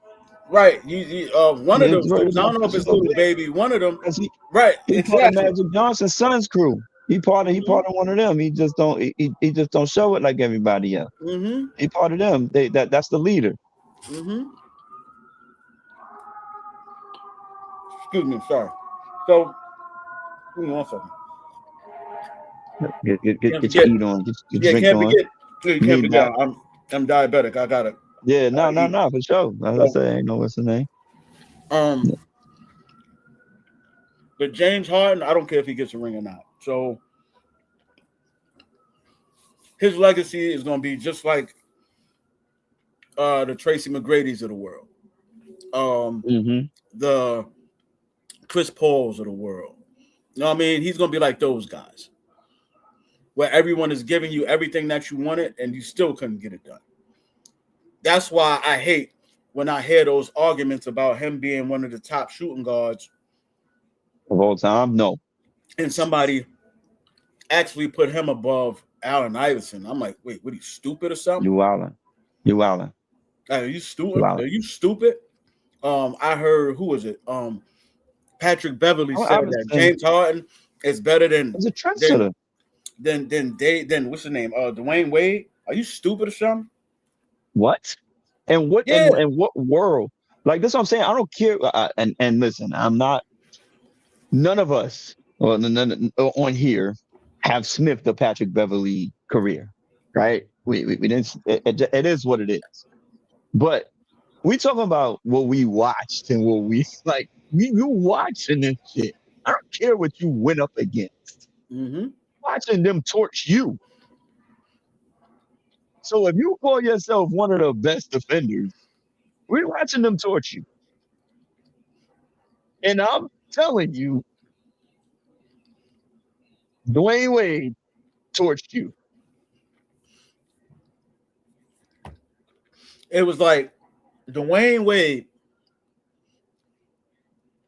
in that 2006 playoffs was better than James Harden in any playoffs he's ever been in. And not even in that playoff, in that finals run. And that NBA finals. And no, honestly, that player, because what he did to period. To what he did to Baron Davis and them, like, yo, are you kidding me? Are you kidding me? And Dwayne Wade did it without complaining. He played the game. Only time that he left is when he felt he was being disrespected. He was being disrespected financially by Pat Riley and them. They wasn't paying him after he took pay cuts because of LeBron and Chris Bosh, and they still didn't pay him. I got a question. Where Dwayne Wade go to school at in college? Marquette. Where James Harden go to school at? Arizona State. Yeah. You see how you said though? Mm-hmm. Chad, think about it. Definitely. You didn't have to think about Dwayne Wade because he made his impact then in college. Mm-hmm. And we knew, and he came to the NBA and kept it rocking. He got a ring without the king, right? Like he got a ring without the king. He taught the king how to win. Kevin Durant, exactly. He did LeBron James did the Kevin Durant, right? He came to somebody who won already to get something. Not saying Kevin he couldn't Durant beat did Dwayne. LeBron James. And Kevin Durant did it to LeBron James. He went to somebody he could beat. You know what I mean? So, because that was the Celtics move. That was the Celtics. He couldn't beat the Celtics. So he decided to join Dwayne Wade. But in turn, you didn't go to the 6, 7, 8, 9, 10 finals for yourself in the Miami Heat. You turn around and lose to the Spurs.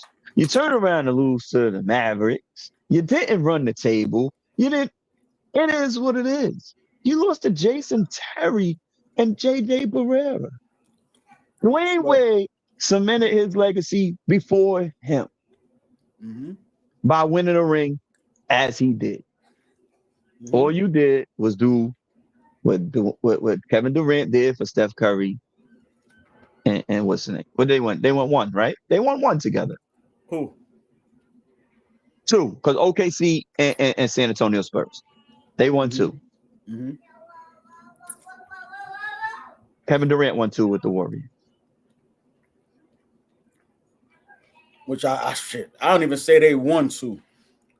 They won one and got gifted the second one. They got gifted the Miami Heat team. Miami, because Tim Duncan did miss those. Number one of them. No, wait, that was the second one. That was the same thing. With Tim Duncan missed them little bunnies. No, but remember, in that game 6, the series was over. The game was over. So we thought Popovich took Tim Duncan out the game, and that's when LeBron missed the free throw. They got the offensive rebound, kicked it out to Ray Allen. If Tim Duncan is in that game, that rebound does not get hit. It doesn't get grabbed by anyone other than Tim Duncan. At that point of the game. So as great as a coach Popovich is always never going to go not top 3 greatest coaches of all time, right? Mm-hmm. He thought it was over. He didn't see that happening. The March Madness about to happen in June. So is this a testament to Tom Thibodeau?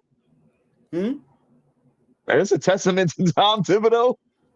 No, hell no, because Tibbs. Don't talk about the game. You don't know what's gonna happen. Right now, but not at up 17. But yo, I know.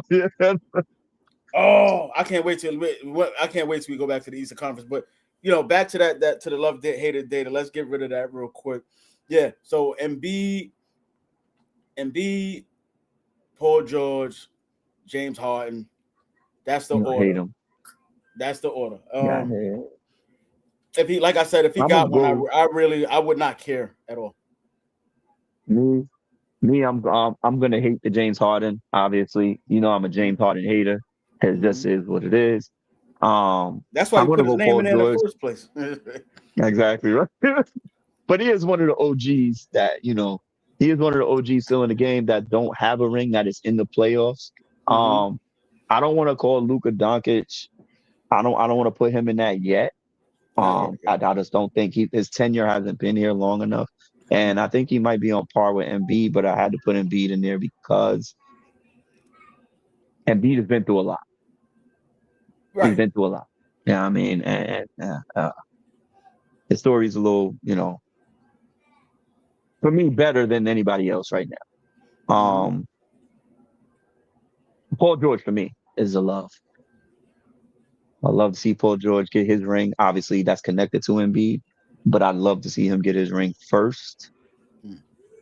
I've been a Paul George fan for a very long time. Obviously, he had to go through the Reggie Millers, the Patrick Ewings, the Gary Paytons, John Stockton era, like where his nemesis was LeBron James, as we said. DeMar DeRozan also fits into that, right? He fits into that because him and Kyle Lowry, they had the duo. That was a pretty goddamn good duo at that point, at that time. But Paul George, to me, I've always loved his game. One of the best two-way players I've ever come across, especially when he was with Indiana. He could lock up on defense, full court. It don't matter. He could pass. He could shoot. Could rebound. He'll dunk on you, hit the three. It doesn't matter. His game is all over the place, and it's solid. You know what I mean? And it always been solid. Too bad he didn't come up with his running mate, Danny Granger, because I think that would have been crazy work. Yeah. If he could have stayed healthy. You know what I mean? But Paul George, for me, is the love. Obviously, Embiid, like I said, his story, just a little, the injuries, the process, Tyrese Maxey taking over his team. And then obviously, like I said, I already gave my hate. So let's talk about going back to what you were talking about with Cat changing the game against the Atlanta Hawks in that series when the Atlanta Hawks were clearly in control of that series. So who do you think is more important to the Knicks squad at this point? Knowing that, is it Jalen Brunson or is it Karl Anthony Towns? That's a difficult one, and reason being is because what Brunson brings to the table, I don't think they have anyone else that can do what he does. But still, I really don't. They need them both, but in order to dominate, Karl Anthony Towns has to be the focal point. He has to be, because Karl Anthony Towns is the one that ultimately, most times, is going to have some sort of mismatch. He's going to create the havoc. Jalen Brunson is never going to have really a mismatch because Jalen Brunson is playing against guys that are his size, maybe stronger, maybe faster, right? He just manages to find ways to score because he's crafty. But Karl Anthony Towns is the one that's, when he's rolling, you got big men that got to come out there and chase him off that three-point line, and then he can go by them. Or he can go to the post and go to work when he gets ready, when he's aggressive. So I think he's the more important part, but they can't get anywhere without Jalen Brunson doing what he does. But So before we go right. to that next part about it, real quick, let me just, you know what? I'll save that. I got my what the heck moment. Go right on ahead. So first off, At the end, you at know, the end, we're gonna at the end. I got it. Like, subscribe, and share What the Heck Sports Show.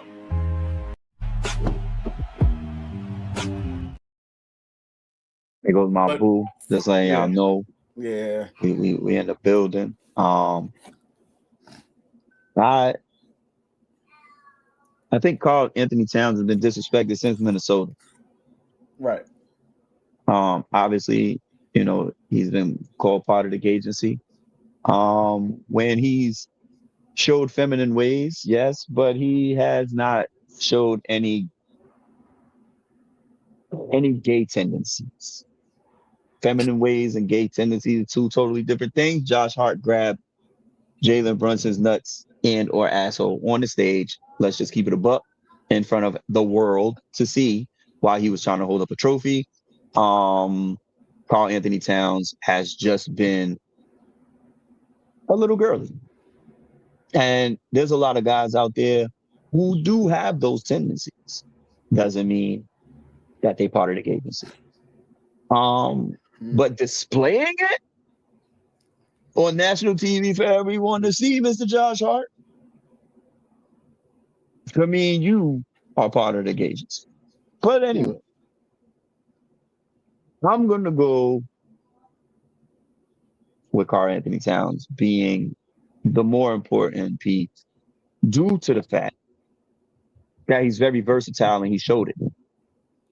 I know nobody could do what Jalen Brunson is doing for that squad. But like you talked about before, about the way that he controls the ball, he controls the offense. It's James Harden-like, in a sense. You know what I mean? You can't dribble down the shot clock. So nobody could really get in a rhythm.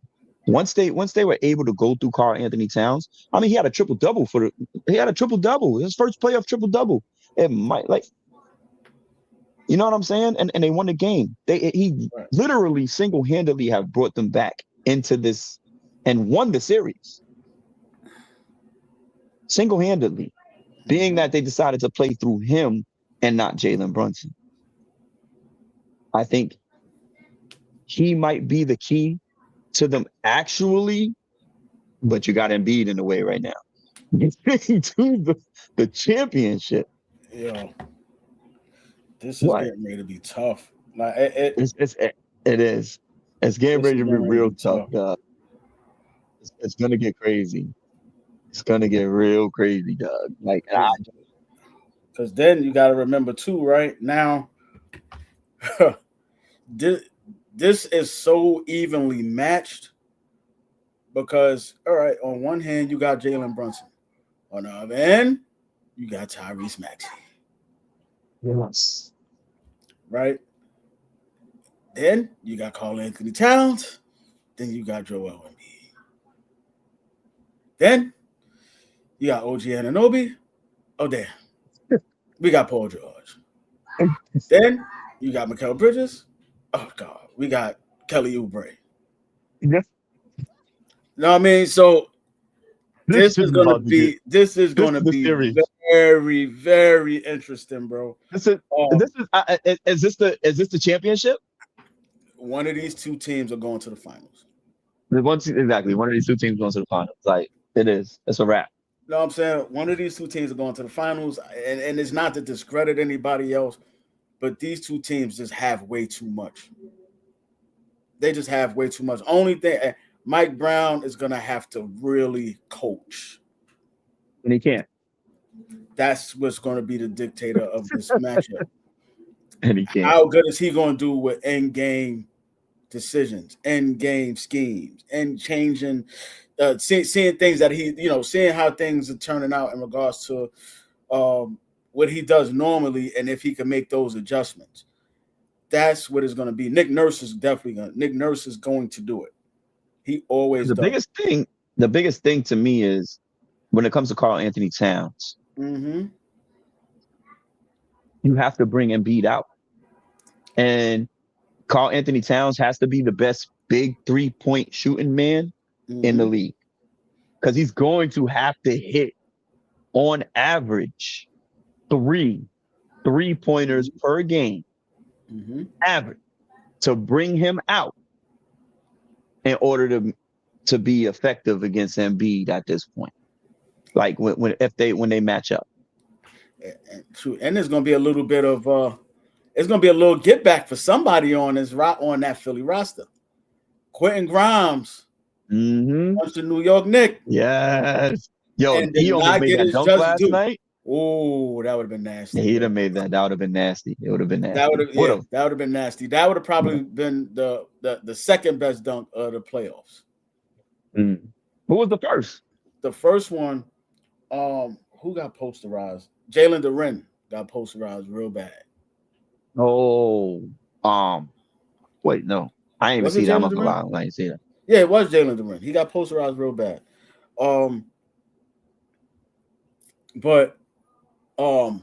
Yeah, so it's gonna be a little get back for that. You know, a lot of trash talking I'm gonna see, but though even the benches are kind of all right. Then you got Mitchell Robinson, you got Andre Drummond, where Mitchell Robinson is a monster on the offensive glass, but Andre Drummond is a monster rebounder, period. You're gonna get that matchup. That's what. So I think that's where I was thinking. Honestly, thinking last night where the matchups lie, right? Because Embiid is going to have a problem, and Andre Drummond is going to have a problem because those guys are Mitchell Robinson. Well, Mitchell Robinson's going to have an issue with Embiid, right? He's got a huge issue with Embiid. He can't guard him. Period. No way. But then it comes down to Karl Anthony Towns and Kelly Oubre or Paul George. They both play in the same position, basically 3 and 4. It depends on what the matchups look like.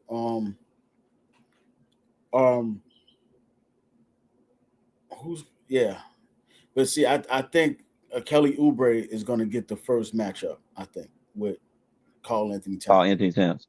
Yeah. So I'm sorry, I've watched Kelly Oubre play for a while.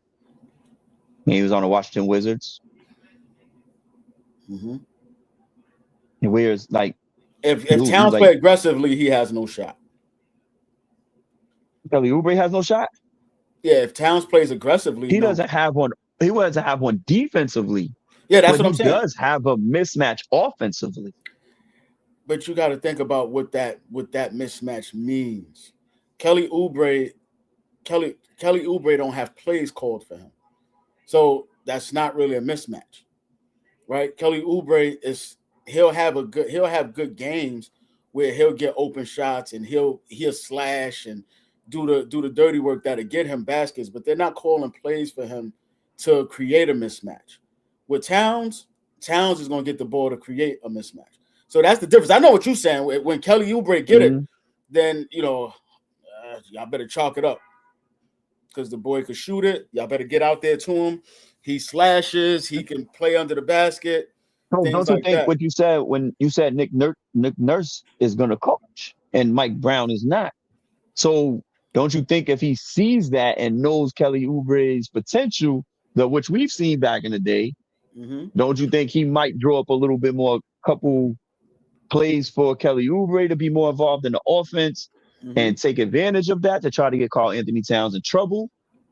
If he's smart, he would do that instead of sitting back. Yeah. If he was smart, he'll come out. If I was him, if I was Nick Nurse, I would come out the gate.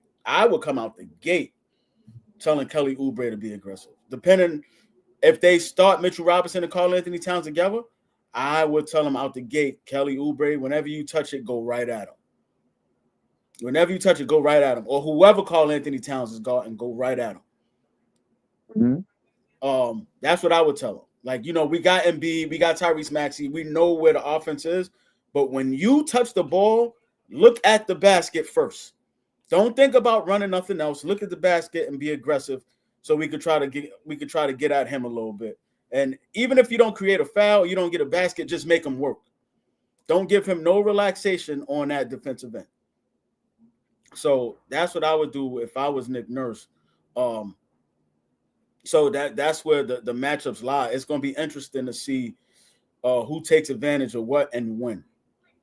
But there's a lot of firepower on both ends, because then you even got like Deuce McBride and Jose Alvarado who are going to get their minutes. But then Philly Edgecombe. We ain't even mentioned him yet. Like, we mentioned him, but we ain't mentioned him because that we dude. We mentioned him early, but Mikal Bridges, ooh, problem. You ain't got time to be going 2 for 13 and none of that. You ain't got time for that. Problem. Like, we didn't even mention him yet. That's crazy. Go. That boy got horsepower, man. And when I see him, I said this to somebody before, like when he got drafted and they was, comparing players, I'm like, I don't even see the player that he's really should be compared to, because the way he can go, I see Dwayne Wade when I see that boy. That boy could go. I mean, he could take over. He's shown that he can take over games or attempt to take over games, and it doesn't look bad. Right? Mm-hmm. He's still figuring it out. He's still only a rookie. But that boy could go. So he's in a different. He's going to be the future. He's going to definitely be the future. Him and Tyrese Maxey are going to be the one to, and Embiid, because Embiid's 32. Like, Embiid's 32. We talking about the injuries he's had.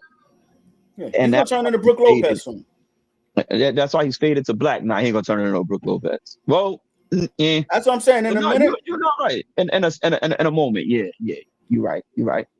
Yeah, it could be along the lines of that. I just think his talent is a little bit more than that. No, it's better. I'm just talking about the way these two guys are starting. The way these two guys, and if they do it right, the pressure it'll become easier for Embiid to set screens and pick and roll, not even pick and roll, pick and pop, where he's stepping out to the 3-point line and creating space, because he can shoot it for Maxey and Edgecombe to do their thing in regards to attacking the basket. Not saying that Embiid's skill set is diminishing. It'll probably just be better suited in a minute, especially depending on how they draft a little bit. His age and his health. Is if you wanna have him healthy and building on what they have, the best thing for them to do is, as he gets older, not now, because I honestly think, like I said, the winner of this series is going to the finals.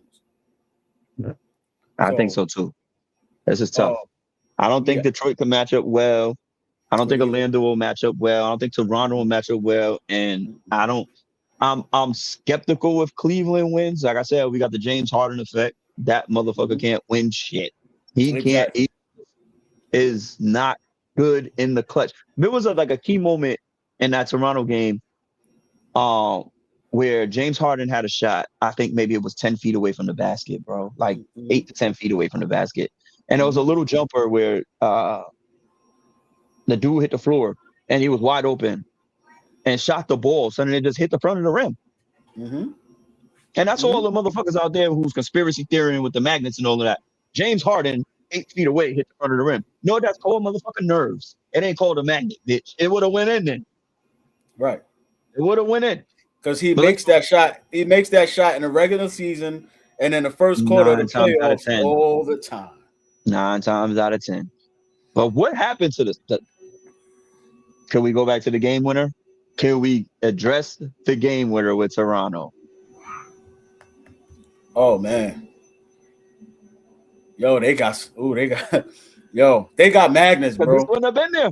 Because they wouldn't have been there. Because they got magnets, right? They got magnets, bro. Yo, no, we've had that bounce before. Everybody's had that bounce once, twice in their life, son. More than once. And listen, man, that's what happened. That's why when you shoot, you put a spin on the basketball, because if it hits the rim, the spin will bring it back. You know what I'm saying? He shot the ball perfectly. It was supposed to drop straight through. It just wound up hitting the rim, bounced straight up, came right back down. But first of all, to Detroit, I mean, Toronto wasn't even supposed to be in the game. The game was supposed to have been over anyway. Listen, no, it's just so bad. Like, this is what I mean about clutch. You know what I mean? About people who can't get it done. And this is what separates your stars from your superstars to your good players and all-stars and your bench players. My dude's a Lakers fan at work, right? And he said Luke Kennard was doing his thing the first couple games. I said, dude, it's not sustainable. That's why he's a bench player. Mm-hmm. It's not sustainable for Luke Kennard in the NBA to drop 20 points a night, my guy. Right. He's just not good enough. It's not sustainable for him. And that's why he's always been a bench player. And these are what, and a lot of people don't get that. Yes, you made it to the NBA. Yes, you're a great player when you make that squad. Like, and you sustain a career. You're able to have a career. 12 years, 10 years, 8, 15 years. Whether you're coming off the bench or not, you made a career for yourself. Right. What? We always say, especially nowadays, there's levels to this. There's levels. And that's what you have. Your Steph Currys. You have your LeBrons. You have your Michael Jordan. You have your Shaquille O'Neal, your Kobe Bryants. You have all these other people who have done this every day in and day out, for the duration of the seasons and the playoffs. Talk about 100 games sometimes. Mm-hmm. And they continue to average 25 to 30 points, 32, whatever you need. Shai Gilgeous-Alexander at this point is on that level at this moment. No matter what's happening, regular season, playoffs, I'm going to hit you with the no delaying. So what you saying, yo? No matter what. And that's the difference between a superstar, an all-star, and you. You know what I'm saying? Like the Luke Kennards, the Marcus Smarts, and I was just telling him that. Like I just said that just like that. And he was like, you're right. You know what I mean? Because he's not supposed to sustain that. He's supposed to come off the bench and give you 10. He's supposed to give you 12. On a hot night, if somebody's hurt, he's supposed to give you 15 to 20. Because he was a first Luke Kennard to me. I think he was the first pick in the draft, right? Not the first pick, but a top first round pick. Yeah, he was. So coming out of Duke. Yeah. So you're talking about somebody who is good. He's a good player. Like, I can't go out there and beat. You know what I'm saying? But you're talking about somebody who's it's just not there amongst his contemporaries. Right. So that goes back to what LeBron is doing at this age, to be able to get them guys to play to a certain level, for him to be able to do what he's doing, and to where Kevin Durant is a piece of shit. Just to go back to that. Like, get him on. Right. This nigga catching strays. KD catching strays all day. No, because it's trash. Because, it's trash, yo. I have nothing for him anymore, dog. Like, I have nothing for him. I think, it's bad because he's getting a year older and it's coming to an end. It's coming to an end. So now, the end. But I don't want to get off track with it, but yeah, he's coming to an end. So he has to find himself on a roster where he's not looked at as the number one. He has to be like a number 3 now. Like, he got to be what Paul George is on Philly now. That's what's going to have to happen. But back to your original statement in regards to bench play and players like Luke Kennard sustaining what they what he put forth, because it was a hell of a game. But you don't look for that for those guys when you doing when you're looking at the scouting report, it's just like you said. You look at what he brings to the table, and you try to stop him from getting to that point where he might be able to have that explosive game. Now, Austin Reeves, Luka, like those guys, they're going to come out aggressive. They're supposed to get 20 plus a night. If you could get 20 from Luke Kennard, he's had a great game. He's done more than what you asked him, what you've needed of him.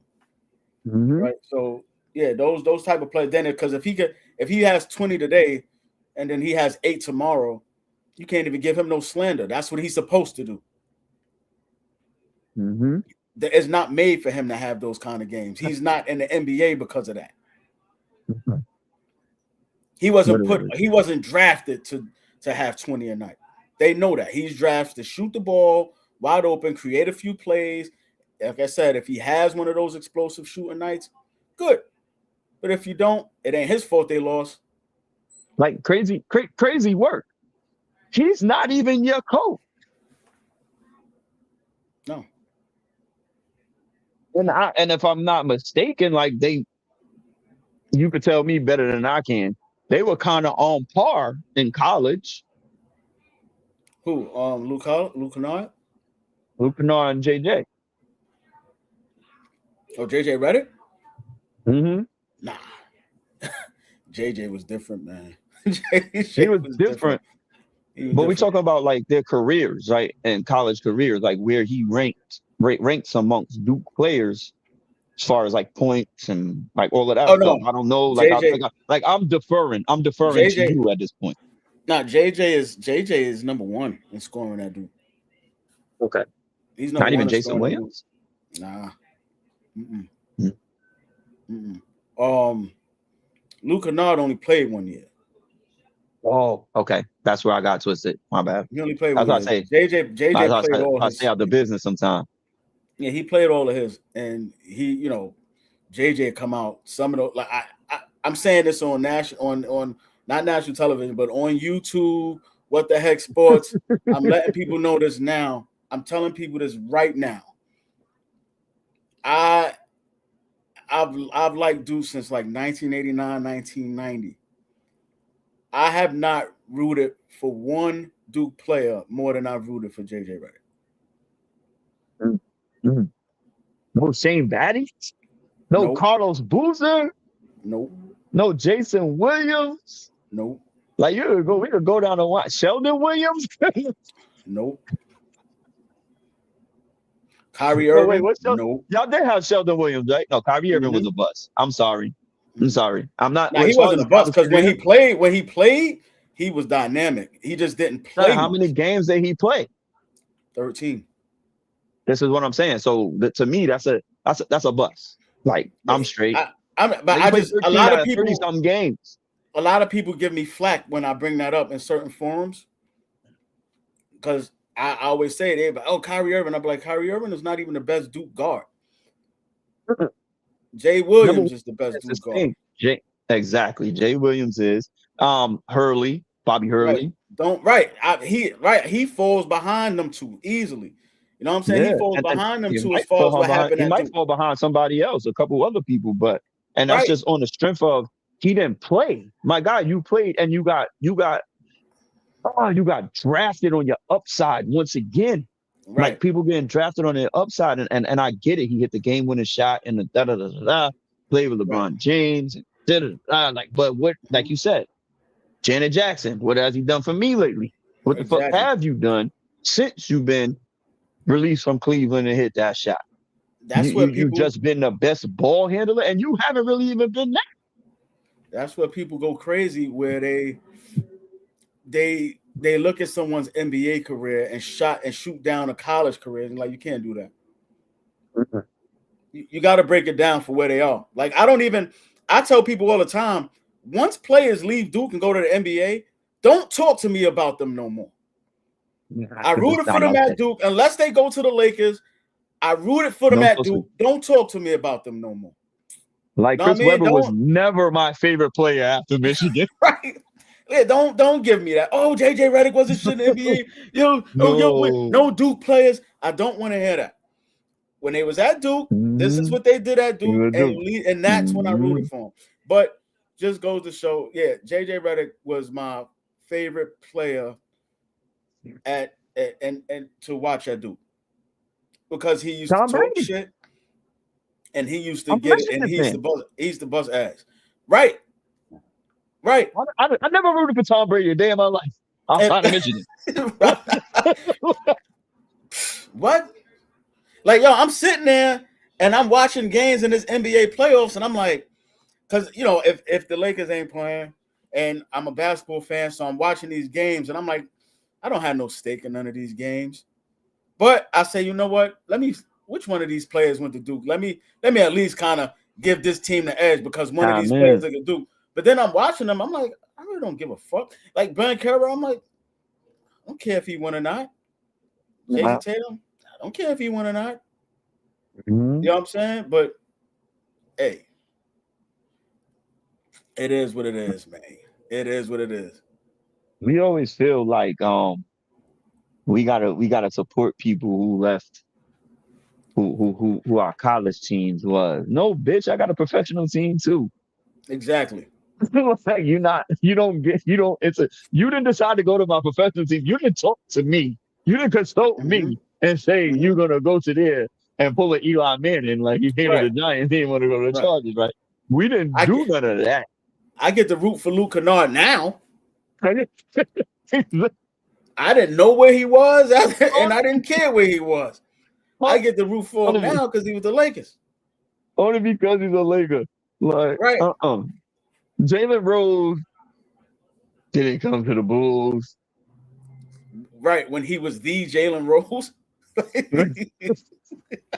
He had on red and he got torched for 80 something.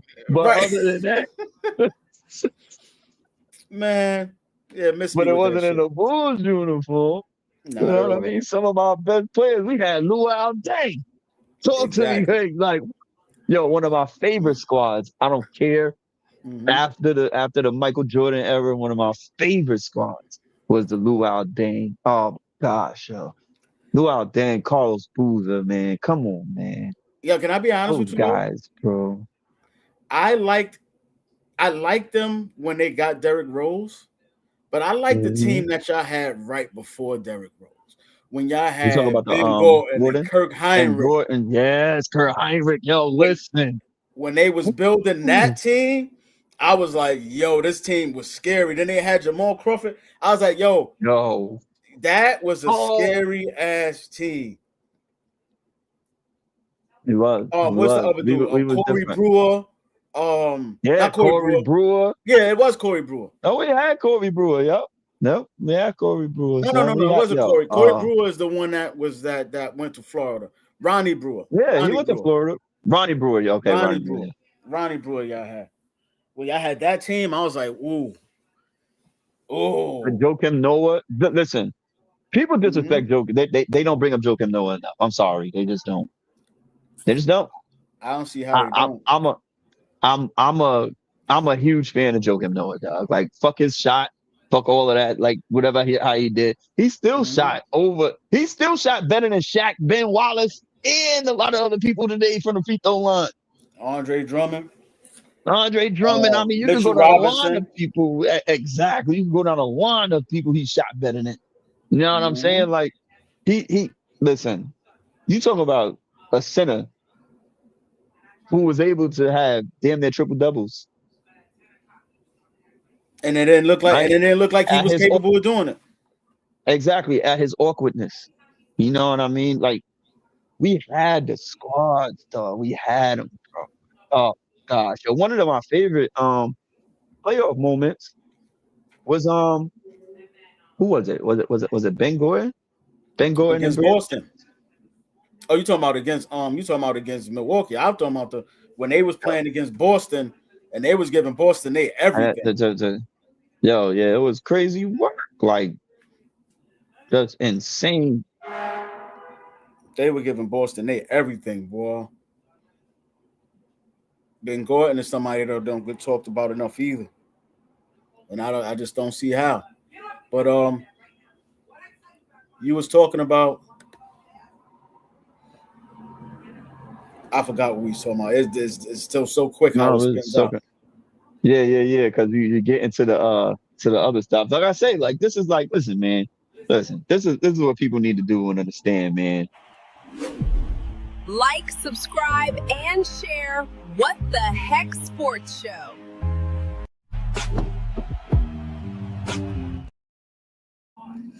At the same time, like we talking, but we could always go into something else that goes into something else because it all coincides. Like we talk how when people talk at work, with your friends, with your family, like this is just how it goes.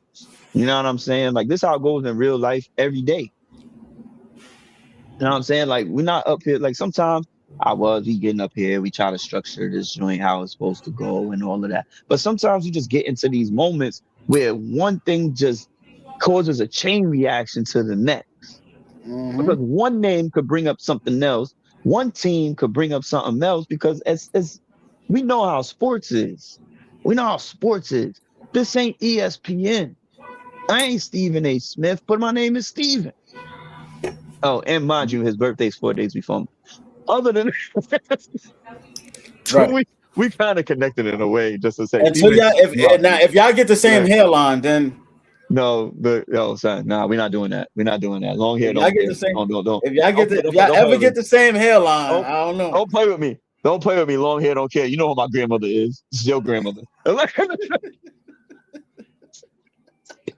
We got the same grandmother. Don't talk like that. Right? Like you see, long hair, don't care. Yeah, man. Yo. Listen, we can start a family show too one day and talk about the motherfuckers because but anyhow. Yeah, man. Yo, so let's real quick, right? Let's go through. We're not in the second round, but the teams that are set for second round matchups, right? Without going into specifics, the details, because I know I'm kind of pressed for time. So we got the Lakers and the OKC. Like it. Yeah. Y'all are finished. Yeah, I think this is. Remember how Shannon Sharp used to be like, Chris Paul, Logan Paul, Lakers in 5. Yeah. Nah, Lakers going home. Lakers going home in 5. Okay. Yeah. Lakers going home in 5. You know what's crazy though? And I'm not gonna I'm not a Lakers fan. I'm not a LeBron fan and all of that. I won't be completely honest. If Luka come back, Lakers going home in 5. Austin Reeves comes back. It's not enough. It might not be enough, but it might be. You want to know what it might do? It might be enough for them to battle enough to slow OKC down in the next round. Just enough, right? Because you got to remember, and this is what I want everybody to know, what none of you motherfuckers mention on YouTube ever. And this is why you need to join What the Heck Sports at it up. What number does LeBron wear, and what did he start out wearing, and what does he want to wear? Number 23. He's been chasing this motherfucker since 18 years old. This has been calculated as then whatever. He's coming close.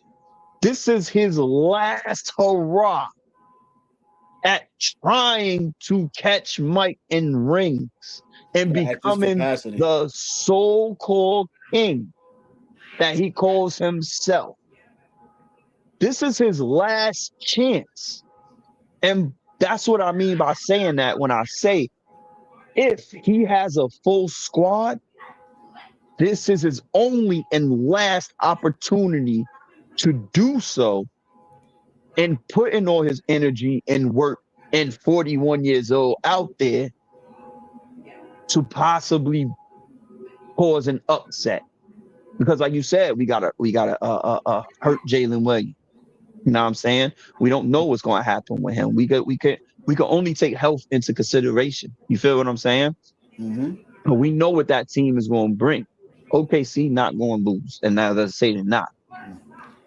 But with a full squad, at least they could compete. the part that's Luka gonna and a LeBron and a Austin Reeves, so that offsets a lot offensively as well. It won't be a defensive game, but it'll be an offensive game. but the key And is, bro, and not to cut you off with that one, mm-mm. the key is turnovers. LA turns the ball over too much. That's what's going to be the key.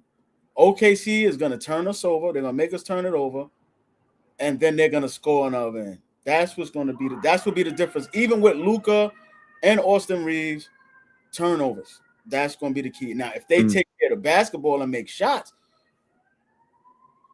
I'll be one happy motherfucker if they can do that. But the turnovers, man, it's the turnovers.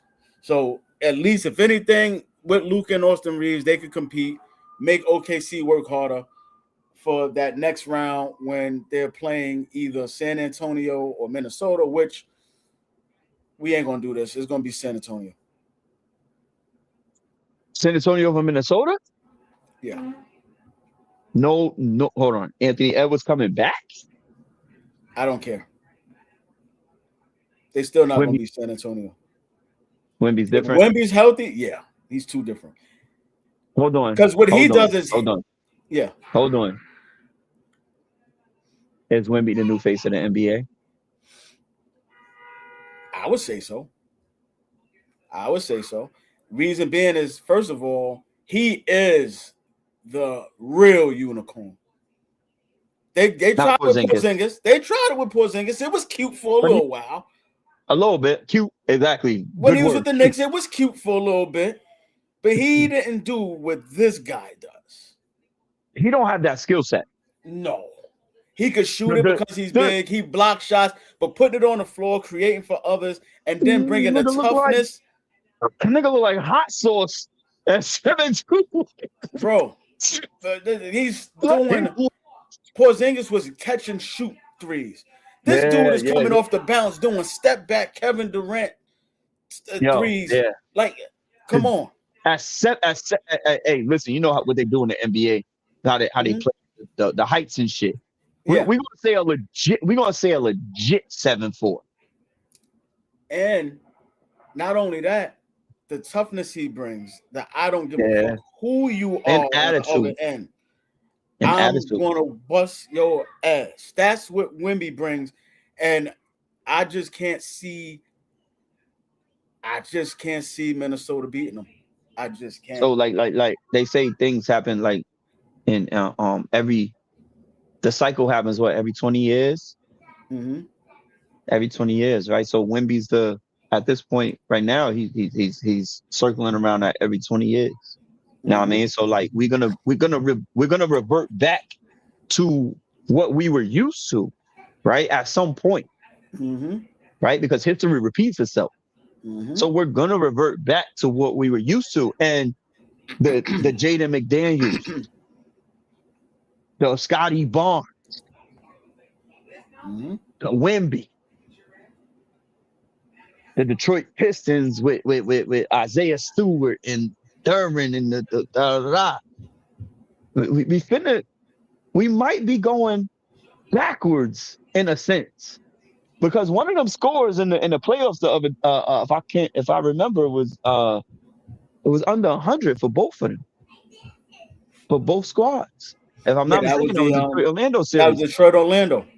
Atlanta series was under 100. Detroit Orlando. Yeah. I think it was like 93, 78 or some shit like that. Yeah. So history always repeats itself, but you just need the people with the attitude, right? So we bringing that. We have a couple of people in the league, like you said, the Jaden Daniels. The kind of thing said, I don't care. The press conference, I don't care. Come on, let's go. Nigga said, I got that glow. Right. So I got that glow. Yeah. Yo. That motherfucker, boy. But even he's gonna have to be the one to try to guard Wemby. He might, yes. But at the same time, like these guys are up for the challenge, even though you're not guarding them at all, right? No. But you're gonna have to. So at that point, that's where coaching comes in. So you got to double, triple, and you have to rely on the Spurs missing 3-point shots because you're gonna give them wide open 3-point shots. But that's So the thing. They got fucking Castle and Fox and Harper, even yeah, Harrison it's a Barnes. problem. Harrison Barnes, yeah. What's the other dude? Kelvin Johnson. They got all of those dudes, man. You know what I'm saying? They got those. So you got the Spurs. The Spurs winning. You got the Spurs winning it. The finals. Yeah. Yeah. Because let's remind the audience and whoever's watching, because one of my guys I was with yesterday, obviously, you know, like I said, reverted to, he was on a show a few years ago. Blah blah blah. Said he got the Spurs winning it, and it looks like this is where we coming to. We coming into the Wemby era. The Spurs do have a winning record against OKC in the regular season, so that means they got their number apparently at this point. But we're talking about, but we're also talking about experience, and with experience comes OKC at this point. Well, experience is only because they won a chip. They weren't. Their experience wasn't. They were bad. Because they won a chip. I don't think experience-wise they were ready either. They just were better because they had so many pieces. San Antonio got a couple of players. Like, think about it. With OKC, they didn't have no players that won a championship on that team, or was even had like really deep playoff runs before last year. Just more talented. Yeah, they talented. Like you said, when you look at their roster, people don't understand. They got high draft pick players on their team playing bench positions, players who on those rosters, on any other roster would probably be starters or key contributors to a lot of these other rosters. Let me ask you a question. They're about to have the same thing next year too. Into that. Let me ask you a question into that though. So if you go through that and not have the experience, now you just gain the experience with the people that you have already and you're running it back. So now you know what it's like to go through the gauntlet with zero experience. Now you just gain the experience. How do you stop that with the same people in place? How you stop it? How do you combat that with the other people who haven't had that experience yet, who haven't gone through that gauntlet? Like, they don't know what they're about to go through, but you know what you're about to go through. So what do you do? Well, that's what I said. There are certain players. De'Aaron Fox, even though they didn't win, had a tough playoff series. Harrison Barnes is a champion. He's a champion. You know what I'm saying? Luke Cornett is a champion. So they got players on that roster where San Antonio did the right thing, bringing in these players who have been through it and who can kind of let these guys know, either settle down or push the tempo. This is what to expect. And then the only thing I say is, and their coach is pretty smart too. I actually like him. Shout out to Pop. He learned from Pop. Who better to learn from? If you look at most of the Greg Popovich coaching tree, most of them succeed at some point or are still coaching in the league. So I think he'll do a great job. And Wemby takes that matchup with OKC personal because him and Chet got beef. Chet got beef. So he takes that one. Like where he plays at one level where he's just like when he was doing against Portland was kind of, I'm not going to say he was coasting. He was playing his heart out, but he kind of went through whatever Castle and De'Aaron Fox was setting up. He was just going off of it. They knew. So here's where it comes. Another part of the game comes into. Yeah. You know who your opponent is in front of you, right? So I know I can give you this. but I ain't gonna give you that because this is good enough. Right. Now, Right. I Right. know how to take it. I know when I need to give you this. I You need know to what I'm step up and I need to take it to the next level. saying? And that's the difference between superstars and stars and your bench players and your role play and all of that shit. This Right. is where it comes into play. This This is is where you not. need Anthony Mhm. Edwards, but at this point you have a Josh McDaniels, right? You have Ayo Asadamu, who I'm so mad we lost to the Chicago Bull. I'm about to cry. Yeah. But Yeah. but Y'all got rid of the heart of your backcourt with Kobe White and Ayo. listen, For what? We'll find out this offseason. yeah, But we'll find out when everybody's fired. so, But you know, bro, that's wild, bro. And but I do see. I hate to say it because the Lakers are still in it, but I just can't. Even with Luka, I just can't see us matching that energy defensively with them. It's gonna be. It's just too much, man.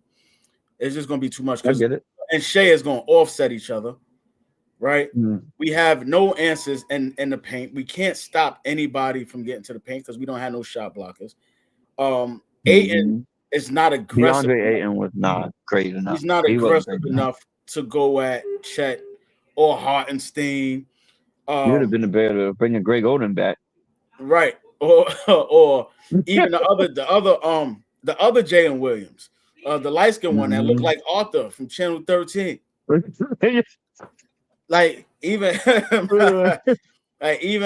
like you know what I'm saying? He's taking his game up another level where do they even miss Jalen Williams? That's why I mentioned him earlier. They don't really miss him. He's a good player, don't get me wrong. Enough, dog. They got enough. Like yo, they OKC so deep, son. Like it's right. Like it don't even matter, son. Like who you plug in at this point. And they're gonna wind up having whoever. They're gonna wind up having Caleb Wilson from UNC going into next year because of these damn draft picks. The fuck. So that's what I'm saying, man. So that's why that matchup for me. That's the second round matchup. I don't see the Lakers coming out of. I've got OKC in 5. I got the Spurs against Minnesota. I could see the Spurs in 6. And then there's only one matchup set in the East Coast right now. I got Philly. I got Philly in 7. We don't have no choice at this point. I got Philly in 7. But Philly and the Knicks. Yeah, Philly and the Knicks. I was like, yeah, we got Philly and the Knicks. That's what we talked about. I don't know why. Hey, after a while, not that you know how I do. 10 o'clock drinking. It is what it is. But so I forgot about this Philly and Knicks what we talked about earlier. Right. But it just came back to me, and my dementia is starting early, so it is. But yeah, no, definitely Philly in 7. No, I'm not even gonna give you 7. Not gonna give you 7, so I'm gonna give you 6. I wanted to say 6. I'm gonna give you 4 to 2. I wanted to say 6, but I live right here in New York. I'm in Brooklyn. I'm from New York. I mean, I ain't want to kill him like that. I ain't want to kill him like that because I am. The city don't feel right when the Garden ain't rocking. You know you're right. You've been there your whole life. I was born there. You're a Queens native. I was born in Brooklyn, but I wasn't raised there. But I could give 2 fucks.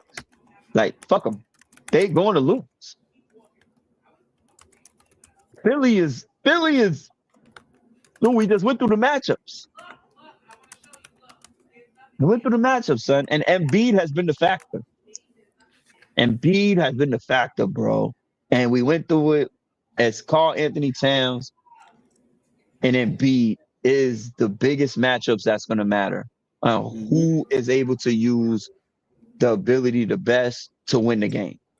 Right. Who's able going to exploit their matchups however the coaches see?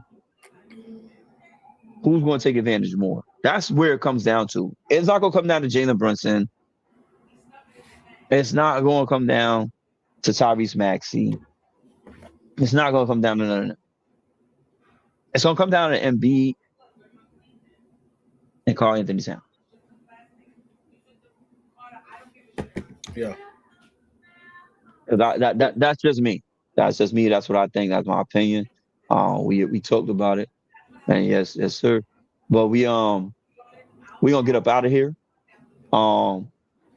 Next week we gonna definitely dive in and do what we do. Mind you, to always make sure I can have. Like, subscribe, and share What the Heck Sports Show.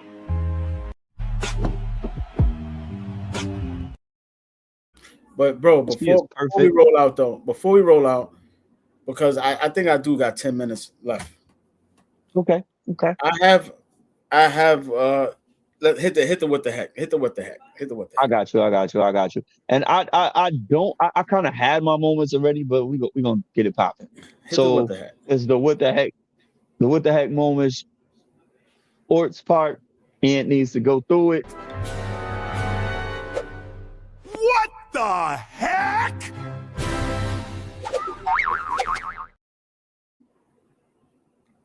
So how you feel today? I think I had mine.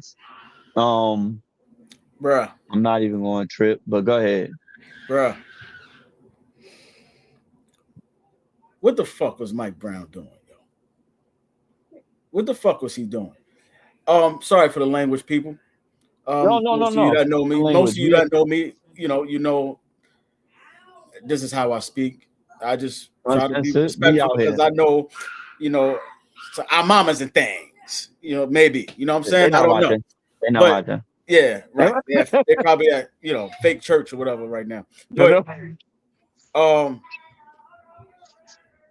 you're up by 50. Yo, 50. Why in the first half? Why are your players still in the game? Why are your starters still in the game? Hold on. This is a closeout game. You just alluded to it. Like, yo, this is a you closeout alluded game. to it with the Spurs.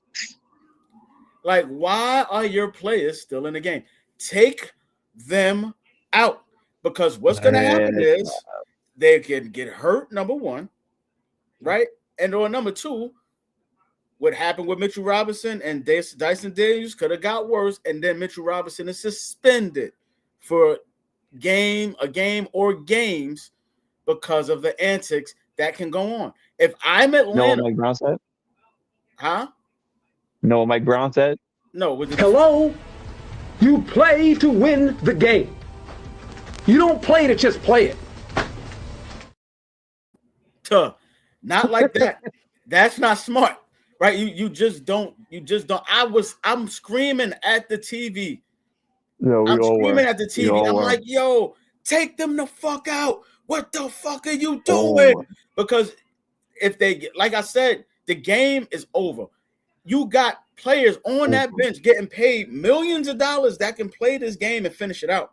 If you need to, if you need to throw a Josh Hart back in the game for a little bit to kind of give those guys some rest, if you got to put Mikal Bridges back in at some point to kind of give to keep the substitutions and the rotation afloat, because you don't want to kill the guys that's on the bench. But it's the second quarter, you're up by 50.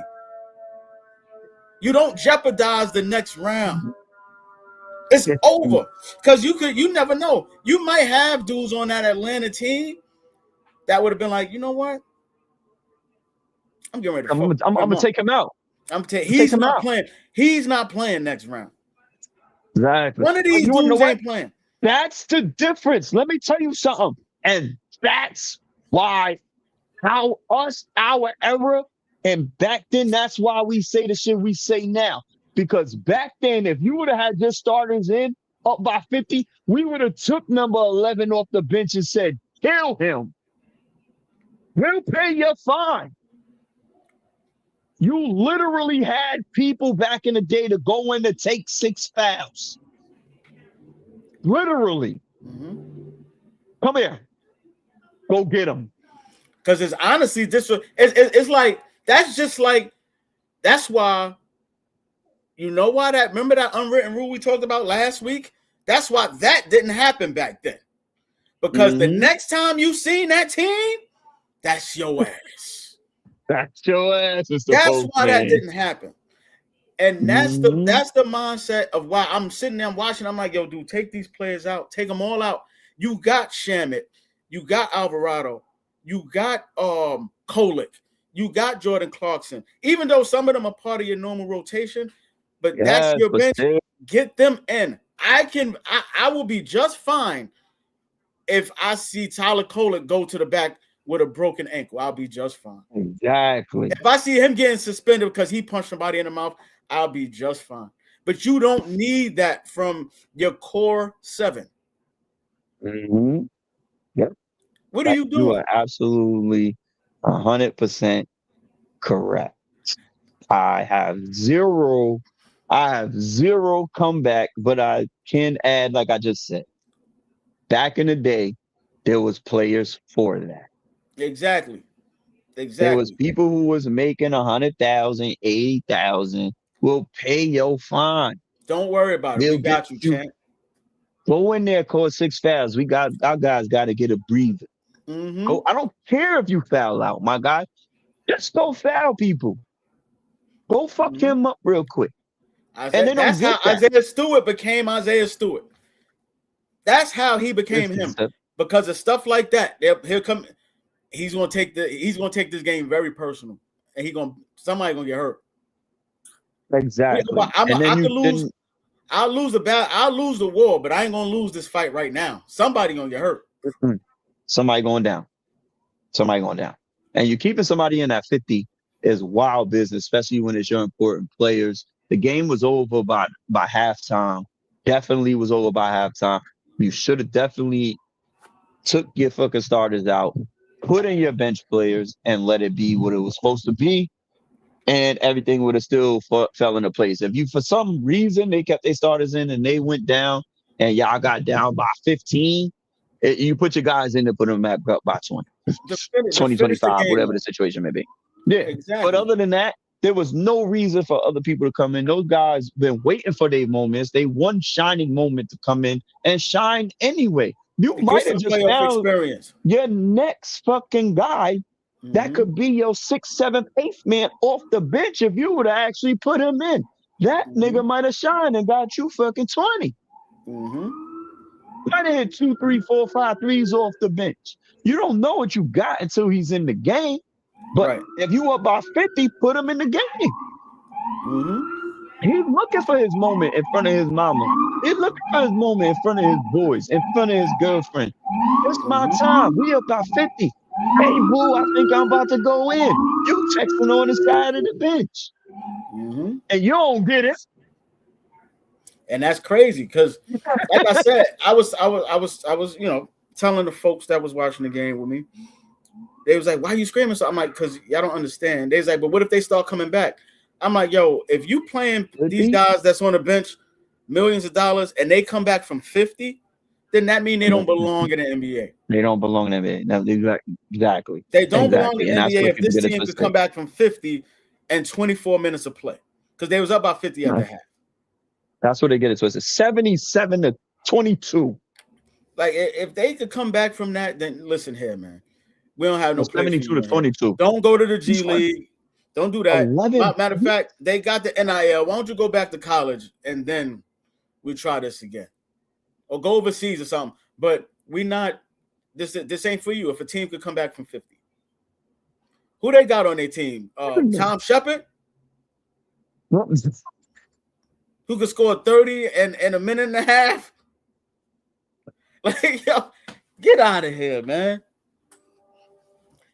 Whoa. What day was that? Was that Tuesday? Huh? Was that Tuesday? Yeah, it was Tuesday. So I'm trying to find. I can't find it. I'm not gonna lie. I'm trying to see what the fucking the half was. Okay, so it was 35-22. No, what day was that? That had to be after Thursday. Let's go to Thursday. Oh, there it goes. So let's just put this into perspective at this point. It was 40-15 after the first quarter. It was 83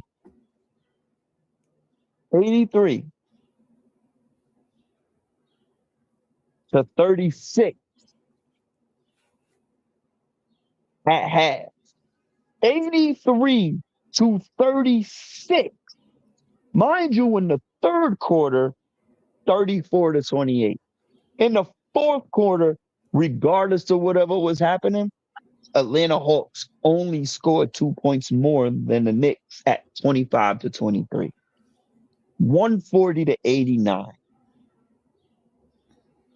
That is a 50-point blowout altogether.